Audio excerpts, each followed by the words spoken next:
ಸ್ವಾವಲಂಬಿ ಬದುಕನ್ನು ಕಟ್ಟಿಕೊಂಡಿರುವ ರೈತ ಮಹಿಳೆಯರಿಗೆ ಒಂದು ವೇಳೆ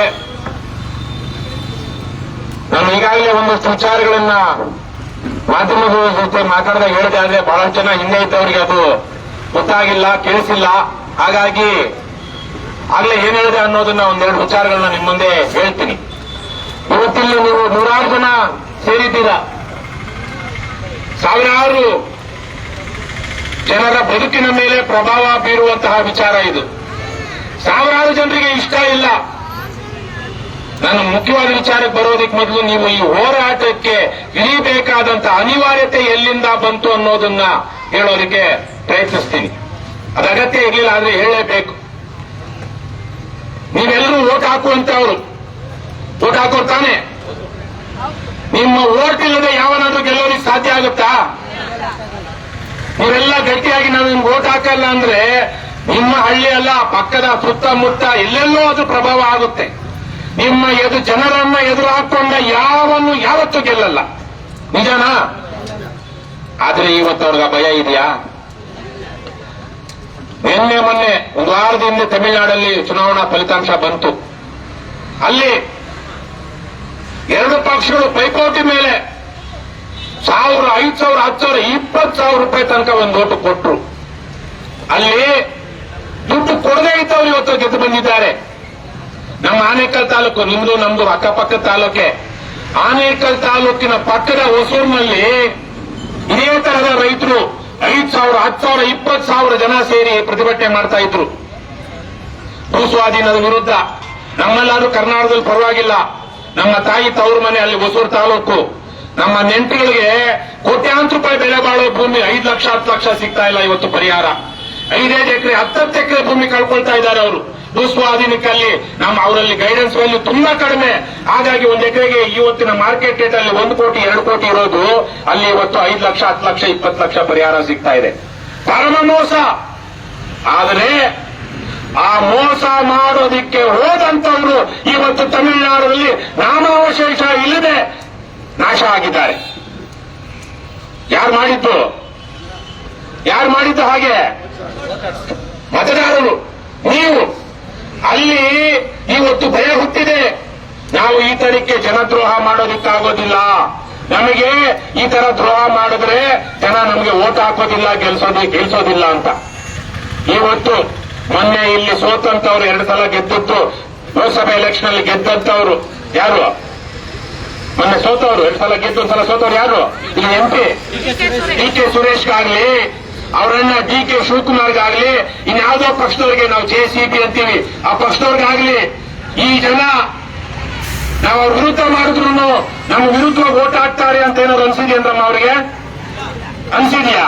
ಯಾಕೆ ಹೇಳಿ? ನಾವೇನ್ ನೋಡ್ತೀವಿ? ಗಂಡಸರಿಗೆ ಲಿಕ್ಕರು, ಹೆಂಗಸರಿಗೆ ಕುಕ್ಕರು, 2 ಬೆಳೆದಿರೋರಿಗೆ ಲಿಕ್ಕರ್ ಕೊಟ್ರೆ, ಸೀರೆ ರೌಕೆ ಕೊಟ್ರೆ, ಹೆಣ್ಣು ಮಕ್ಕಳಿಗೆ ಯಾರು ಪಾಪ ಅಣ್ಣ ತಮ್ಮಂದಿಲ್ಲ, ಗಂಡ ಇಲ್ಲ, ಇನ್ಯಾವನು ಲೋಫರು ಅಲ್ಕನೆ ತಂದು ರೌಕೆ ಕೊಡ್ಬೇಕು ಅಲ್ವಾ? ಅವ್ರು ಕೊಡೋ ದುಡ್ಡಿಗೆ ಆಸೆ ಪಟ್ಕೊಂಡು ಗಂಡಸರು ಅವ್ರು ಕೊಡ್ಸೋ ಎಣ್ಣೆಗೆ ಬಾಡೂಟಕ್ಕೆ ಬಾಯಿ ಬಿಟ್ಕೊಂಡು ಚೊಂಬು ಸುರಿಸ್ಕೊಂಡು ಬರುವಂತ ನಾಯಿಗಳಿವು. ನಾಯಿಗಳಿಗೆ ಬಿಸ್ಕತ್ ಹಾಕ್ದಂಗೆ ಈ ಹೋರಾಟಕ್ಕೆ ಬಂದಿರೋರ್ಗೋ ಇನ್ಯಾರಿಗೋ ಬಿಸ್ಕತ್ ಹಾಕಿದ್ರೆ ಅದೇ ಬಟ್ಟೆ ಹೋಗಿ ಮುಂದಿನ ಎಲೆಕ್ಷನ್ ನಮಗೆ ವೋಟ್ ಹಾಕ್ತಾರೆ ಅನ್ನುವಂತ ದುರಹಂಕಾರದ ಕಾರಣಕ್ಕೆ ಇವತ್ತು ನಿಮ್ಮನ್ನ ಬೀದಿಲಿಳಿಸಿದ್ದಾರೆ. ಇಲ್ಲ ಅಂದ್ರೆ ಇಷ್ಟು ಜನ ಇಲ್ಲಿ ಹೋರಾಟಕ್ಕೆ ಬಂದಿದ್ದಾರೆ ಅಂದ್ರೆ ರಾಜಕೀಯದವರು ಭಯ ಪಡ್ತಾ ಇದ್ರು. ಯಾಕೆ? ಮುಂದಿನ ಎಲೆಕ್ಷನ್ ಅಲ್ಲಿ ಇವರೇ ನಮ್ಗೆ ವೋಟ್ ಹಾಕೋರು, ಇವರು ಜಾತಿ ನೋಡಲ್ಲ, ಕುಲ ನೋಡೋದಿಲ್ಲ, ಹಣ ನೋಡೋದಿಲ್ಲ, ನ್ಯಾಯ ನೀತಿ ಮತ್ತೆ ನಾವು ಮಾಡಿರೋ ಕೆಲಸ ನೋಡ್ತಾರೆ ಅನ್ನೋ ಧೈರ್ಯ ಅನ್ನೋದು ಅವ್ರು ಗೊತ್ತಿದ್ದಿದ್ರೆ. ಅದಕ್ಕೆ ನೀವು ಇವತ್ತು ಕೇವಲ ನೀವಷ್ಟೇ ಕಾರಣ ಅಲ್ಲ, ನಮ್ಮ ರಾಜ್ಯದ ಈ ತರಕ್ಕೆ ಹಣಕ್ಕೋ ಹೆಂಡಕ್ಕೋ ವೋಟ್ ಮಾಡ್ಕೊಂಡಿರೋ ಪ್ರತಿಯೊಬ್ಬರು ಅವರೆಲ್ಲ ಸೇರಿ ಮಾಡಿರುವಂತಹ ಕುಕೃತ್ಯದಿಂದಾಗಿ ನೀವು ಇವತ್ತು ಬೀದಿಗೆ ಬಂದಿದ್ದೀರಮ್ಮ. ಅರ್ಥ ಮಾಡ್ಕೊಳ್ಳಿ. ನಾನು ಗಂಡಸರಿಗೆ ಏನು ಮಾತಾಡಕ್ ಹೋಗಲ್ಲ, ನಾನು ಹೆಣ್ಮಕ್ಳಿಗೆ ಮಾತಾಡ್ತೀನಿ. ಇವತ್ತು ನಿಮ್ಮ ಮನೆಗಳು ಉಳಿತಾ ಇದ್ರೆ ಬಹುತೇಕವಾಗಿ ಹೆಣ್ಣು ಮಕ್ಕಳಿಂದಾನೆ. ನಮ್ಮ ಅವಿಭಜಿತ ಬೆಂಗಳೂರು ಜಿಲ್ಲೆ ಏನಿದೆ, ಬೆಂಗಳೂರು ನಗರ, ಗ್ರಾಮಾಂತರ, ಇವತ್ತು ನಿಮ್ದು ರಾಮನಗರ ಅಲಿಯಾಸ್ ಬೆಂಗಳೂರು ದಕ್ಷಿಣ, ಕೋಲಾರ, ಚಿಕ್ಕಬಳ್ಳಾಪುರ, ಇಲ್ಲೆಲ್ಲ ಮನೆಗಳಲ್ಲಿ ಹೆಣ್ಣು ಮಕ್ಕಳು ಹಸು ಇಟ್ಕೊಂಡು 1, 2, 3, 4 ಹಸು ಕಟ್ಕೊಂಡು ಬೆಳಿಗ್ಗೆ ಬೆಳಿಗ್ಗೆಯಿಂದ ಸಂಜೆ ತನಕ ಲಾಲ್ನೆ ಪಾಲನೆ ಮಾಡಿಕೊಂಡು ಹಸುಗಳಿಂದ ಹಾಲು ಕರೆದು ಡೈರಿಗೆ ಹಾಕಿ ನಿಮ್ಮಲ್ಲಿ ಎಷ್ಟು ಜನ ಮನೆ ಕಟ್ಕೊಂಡಿಲ್ಲ ಹೇಳ್ರಮ್ಮ? ಕೈ ಎತ್ತಿ. ನೀವೆಲ್ಲ ಇವತ್ತು ಹೆಣ್ಣು ಮಕ್ಕಳು ನೀವು ಮನೆಯನ್ನು ಉಳಿಸಿರೋದು. ನಿಮ್ಮ ಮನೆ ಗಂಡಸರು ಒಂದಷ್ಟು ಸಹಾಯ ಮಾಡಿರ್ಬೋದು, ಇಲ್ಲ ಅಂತಲ್ಲ. ಆದ್ರೆ ಅದನ್ನೆಲ್ಲ ಸರಿಯಾಗಿ ನೋಡ್ಕೊಳ್ಳೋರು ಯಾರು? ನೀವು ತವ್ರ ಮನೆಗೆ ಓಡೋಗ್ತೀರಾ ಯಾವಾಗ್ಲಾದ್ರು ಗಂಡ ಬೇಜಾರು ಮಾಡ್ಕೊಂಡ್ರೆ? ಇನ್ಯಾರಾದ್ರೂ ಏನಾದ್ರು ಅಂದ್ಬಿಟ್ರು ಅಂತ ಹೇಳಿ ಅತ್ತೆ ಮೇಲೆ ಕೋಪ ಮಾಡ್ಕೊಂಡು ತವ್ರ ಮನೆಗೆ ಹೋಗ್ತೀರಾ? ಅಥವಾ ರಾತ್ರೋರಾತ್ರಿ ಯಾವ್ದೋ ಹೋಗಿ ತವ್ರ ಮನೇಲಿ ಉಳ್ಕೊಳಕ್ಕಾಗುತ್ತಾ? ನಮ್ಮಮ್ಮ 4-5 ಹಸು ಕಟ್ಕೊಂಡಿದ್ಲು. ಅದ್ರಲ್ಲಿ ಒಂದು ಹಸು ಒಂದು ಹೊತ್ತಿಗೆ 12 ಲೀಟರ್ ಹಾಲು ಕರಿತಿತ್ತು. ಒಂದ್ ದಿವಸಕ್ಕೆ 20-25 ಲೀಟರ್ ಹಾಲು ಕರಿತಿತ್ತು. ಆ ಹಸು ಅದ್ರಲ್ಲಿ ಬರ್ತಾ ಇದ್ದ, ಇವತ್ತೆಲ್ಲ ನಾನು ಹೇಳ್ತಾ ಇರೋದು 35 ವರ್ಷದಲ್ಲಿ ಆ ಹಸುನಲ್ಲಿ ಕರೆದ ಹಾಲು ಕರೆದ ದುಡ್ಡಲ್ಲಿ ನಮ್ಮಮ್ಮ ಇಂಜಿನಿಯರಿಂಗ್ ಓದಿಸೋದು. ಹೀಗೆ ಕುಟುಂಬಗಳು ಎಷ್ಟೋ ಕಡೆಗಳಲ್ಲಿ ನಮ್ಮ ಈ ಜಿಲ್ಲೆಗಳಲ್ಲಿ ಉಳಿದಿದ್ರು ಹೈನುಗಾರಿಕೆಯಿಂದ. ಇವತ್ತು ಅಂತಹ ಹೈನುಗಾರಿಕೆ ಮಾಡುವ ಸಾವಿರಾರು ಕುಟುಂಬಗಳು ಈ ಇಷ್ಟು ಹಳ್ಳಿಗಳಲ್ಲಿದೆ. ಈ ಹಳ್ಳಿಗಳಲ್ಲಿ ನಾನು ಹೋಗಿ ನೋಡ್ಕೊಂಡು ಬಂದೆ. ನಾನು ಆಗ್ಲೇ ಹೇಳಿದಾಗೆ ನಮ್ಮ ಆನೇಕಲ್ ತಾಲೂಕು ತರಕ್ಕೆ ಇದನ್ನು ಬಿಡದಿ ಪಕ್ಕನೇ ಅಲ್ವಾ ಅನ್ಕೊಂಡಿದ್ದೆ. ನಿಜಕ್ಕೂ ನೀವು ಪುಣ್ಯವಂತರು. ಆದ್ರೆ ಯಾವುದೋ ಪಾಪ ಒಳ್ಳೆಯವ್ರಿಗೂ ಏನೋ ಪುಣ್ಯವಂತರಿಗೂ ಕೆಟ್ಟ ಕಾಲ ಬರುತ್ತೆ ಅಂತಾರಲ್ವಾ ಆ ತರಕ್ಕೆ ನಿಮ್ಗೆ ಕೆಟ್ಟ ಕಾಲ ಬಂದಿದೆ. ಪುಣ್ಯವಂತರು ಬೆಂಗಳೂರು ಸುತ್ತಮುತ್ತ ನಿಮ್ಮಷ್ಟು ಫಲವತ್ತಾದ ಈ ತರಕ್ಕೆ ಮಲೆನಾಡಿನ ರೀತಿ ಇರುವಂತಹ ಭೂಮಿಯನ್ನು ನಾನೆಲ್ಲೂ ನೋಡಿಲ್ಲ. ನಮ್ಮ ಆನೇಕಲ್ ತಾಲೂಕಲ್ಲೂ ನೋಡಿಲ್ಲ, ದೇವನಹಳ್ಳಿಲೂ, ಹೊಸಕೋಟೆಯಲ್ಲೂ, ಕನಕಪುರದಲ್ಲಂತೂ ನೋಡೇ ಇಲ್ಲ. ಈ ಬಿಡದಿ ಹೋಗಿ ಈ ಭಾಗದಲ್ಲಂತೂ ಏನು ಅಲ್ಲಿ ರೇಷ್ಮೆ ಬೆಳೀತೀರಾ, ಹೈನುಗಾರಿಕೆ ಮಾಡ್ತೀರಾ, ತರಕಾರಿ ಬೆಳೀತೀರಾ, ಮಾವಿನ ತೋಪುಗಳು, 100 ಎಕರೆಗಳಲ್ಲಿ ಮಾವಿನ ತೋಪುಗಳು, ಅಡಿಕೆ. ಬೆಂಗಳೂರು ಸುತ್ತಮುತ್ತ ಬಹುಶಃ ನಿಮ್ಮೂರಲ್ಲಿ ಬಿಟ್ಟರೆ ಇನ್ನೆಲ್ಲೂ ಅಡಿಕೆ ಬೆಳೀತಾ ಇಲ್ಲ. ತೆಂಗು, ತರಕಾರಿ, ಸೊಪ್ಪು, ಆ ನೆಲ ಅಂತೂ ನಮ್ಗೆ ಸಲಿಕೆ ಗೊತ್ತಿಲ್ಲ. ಕೆಲಸ ಮಾಡಿರುವಂತವ್ರು, ಹೊಲದಲ್ಲಿ ತೋಟ ಮಾಡಿರುವಂತವ್ರು ನಮಗೆ ಗೊತ್ತು. ನೆಲದಲ್ಲಿ ಸಲಿಕೆ ಆಡಿಸುವಾಗ ಹೇಗಿದ್ರೆ ಅದು ಇನ್ನೂ ಸ್ವಲ್ಪ ನೀರು ಕಟ್ಟೋಣ, ಇನ್ನೂ ಸ್ವಲ್ಪ ಪಾತಿ ಮಾಡೋಣ ಅನ್ಸುತ್ತೆ ಅಂತ. ಒಳ್ಳೆ ಏನೊಂಥರ ಬೆಣ್ಣೆ ನೀರು ಬಿದ್ರೆ ಬೆಣ್ಣೆ ಆದಂಗಾಗುತ್ತೆ ನಿಮ್ ಭೂಮಿ. ಇಂಥ ಭೂಮಿಯನ್ನ, ಫಲವತ್ತಾದ ಭೂಮಿಯನ್ನ ಹೋಗಿ ಈ ನೀಚರು ಇಲ್ಲಿ ಅಭಿವೃದ್ಧಿ ಇಲ್ಲ ಅಂತಾರಲ್ವಾ? ಏನ್ ಅಭಿವೃದ್ಧಿ ಅಂದ್ರೆ? ದೊಡ್ಡ ಮನೆ, ದೊಡ್ಡ ಕಾರುಗಳು, ಹೋಗೋದು ತಿನ್ನೋದು, ಬೆಂಗಳೂರಲ್ಲೋ ಇನ್ನೊಂದು ಕಡೆನೋ ಅಲ್ಲೆಲ್ಲೋ IPL ಆಡೋ ತೂಜಾಡೋದು, ಆ ಥೈಲ್ಯಾಂಡ್ಗೆ ಮಸಾಜ್ ಮಾಡಿಸ್ಕೊಳ್ಳೋದಕ್ಕೆ. ನಮ್ಮೂರು ಹೆಣ್ಮಕ್ಳು ಯಾರು ಮಸಾಜ್ ಮಾಡೋದಿಲ್ಲ, ಹಾಗಾಗಿ ಥೈಲ್ಯಾಂಡ್ ಅಲ್ಲಿ ಹೋಗಿ ಅಲ್ಲಿ ಹೆಣ್ಮಕ್ಳ ಕೈಯಲ್ಲಿ ಮಸಾಜ್ ಮಾಡಿಸ್ಕೊಳ್ಳೋದು. ಇದೇನ್ ನಮ್ಮ ಅಭಿವೃದ್ಧಿ ಇದೆ? ಶ್ರೀಮಂತಿಕೆ. ಕುಡಿಯಬಾರ್ದನ್ನ ಕುಡಿದು, ತಿನ್ನಬಾರ್ದನ್ನ ತಿನ್ನೋದು ಶ್ರೀಮಂತಿಕೆನಾ? ಏನು ಶ್ರೀಮಂತಿಕೆ ಅಂದ್ರೆ? ಗೌರವ ಘನತೆಯಿಂದ ಬದುಕೋದು ಶ್ರೀಮಂತಿಕೆ. ನ್ಯಾಯ ನೀತಿಯಿಂದ ಬದುಕೋದು ಶ್ರೀಮಂತಿಕೆ. ಯಾವುದೇ ಸಾಲ ಸೋಲ ಇಲ್ಲದೆ ಸ್ವಾಭಿಮಾನದಿಂದ ಬದುಕೋದು ಶ್ರೀಮಂತಿಕೆ. ಅದು ನಿಮ್ಗಿಲ್ವಾ? ನಿಮ್ಗಿದೆಯೋ ಇಲ್ವೋ? ಶ್ರೀಮಂತ ಯಾರು ಅಂದ್ರೆ ಒಂದು ಮಾತಿದೆ, ತನ್ನ ಅಗತ್ಯಗಳನ್ನ ಮೀರಿ ₹1 ಎಕ್ಸ್ಟ್ರಾ ಯಾವನ ಹತ್ರ ಇರುತ್ತೋ ಹೆಚ್ಚಾಗಿ ಅವನೇ ಶ್ರೀಮಂತ ಅಂತ. ಇಲ್ವೇನಮ್ಮ? ನಮ್ದೆಲ್ಲ ಅಗತ್ಯಗಳ ಮೇಲೆ ಜೇಬಲ್ಲಿ ಈಗಲೂ ಒಂದು ₹5 ₹10 ಇದೆ ಅಂದ್ರೆ ನನ್ ಶ್ರೀಮಂತ ಹೌದೋ ಅಲ್ವೋ? ಸಾಲ ಇಲ್ಲ, ಯಾರತ್ರನು ಕೈ ಹೊಡ್ತಾ ಇಲ್ಲ, ಇನ್ನೇನೋ ಆಗ್ಬಿಡುತ್ತೆ ಅಂತಿಲ್ಲ. ಒಳ್ಳೆಯ ಸರ್ಕಾರಿ ಶಾಲೆ, ಒಳ್ಳೆಯ ಗೌರ್ಮೆಂಟ್ ಸ್ಕೂಲ್ ಇದ್ರೆ ಅಲ್ಲಿ ನಮ್ಮ ಮಕ್ಕಳಿಗೆ ಖಾಸಗಿ ಯಾವ್ಯಾವ ದೊಡ್ಡ ಸ್ಕೂಲಲ್ಲಿ ಬರುವಂತ ಶಿಕ್ಷಣ ಸಿಕ್ಕಿದ್ರೆ ನಾವು ಅಲ್ಲಿ ಕಳಿಸೋದಕ್ಕೆ ಅರ್ಥ ಇದೆಯಾ? ಅಂತ ಒಂದು ಶಾಲೆ ಕಟ್ಕೊಳಕ್ಕಾಗಲ್ವ ನಮಗೆ? ಏನೋ ಕಾಯಿಲೆ ಬಂತು, ಏನು ಸರ್ಕಾರ ನಮ್ಮಿಂದ ₹100 ಕೋಟಿ, ಸಾವಿರಾರು ಲಕ್ಷಾಂತರ ಕೋಟಿ ರೂಪಾಯಿ ತೆರಿಗೆ ತಗೊಳುತ್ತೆ. ಒಳ್ಳೆ ಆಸ್ಪತ್ರೆ ಮಾಡಿದ್ರೆ ನಾವು ಅಯ್ಯೋ ನಮ್ಗೇನೋ ಕಾಯಿಲೆ ಬಂದ್ಬಿಡುತ್ತೆ, ಅದಕ್ಕೆ ಲಕ್ಷಾಂತರ ರೂಪಾಯಿ ಸೇರಿಸಬೇಕು ಅನ್ನೋ ಭಯ ಇರುತ್ತಾ? ಇಷ್ಟೇ ಬೇಕಾಗಿರೋದು. ಒಳ್ಳೆ ಶಾಲೆ, ಒಳ್ಳೆ ಆಸ್ಪತ್ರೆ ಇದ್ರೆ ನಮ್ಗೆ ಇವತ್ತಿನ ಸಂದರ್ಭದಲ್ಲಿ ಏನೇನೂ ಖರ್ಚಿಲ್ಲ. ಇದೇನ್ರಮ್ಮ?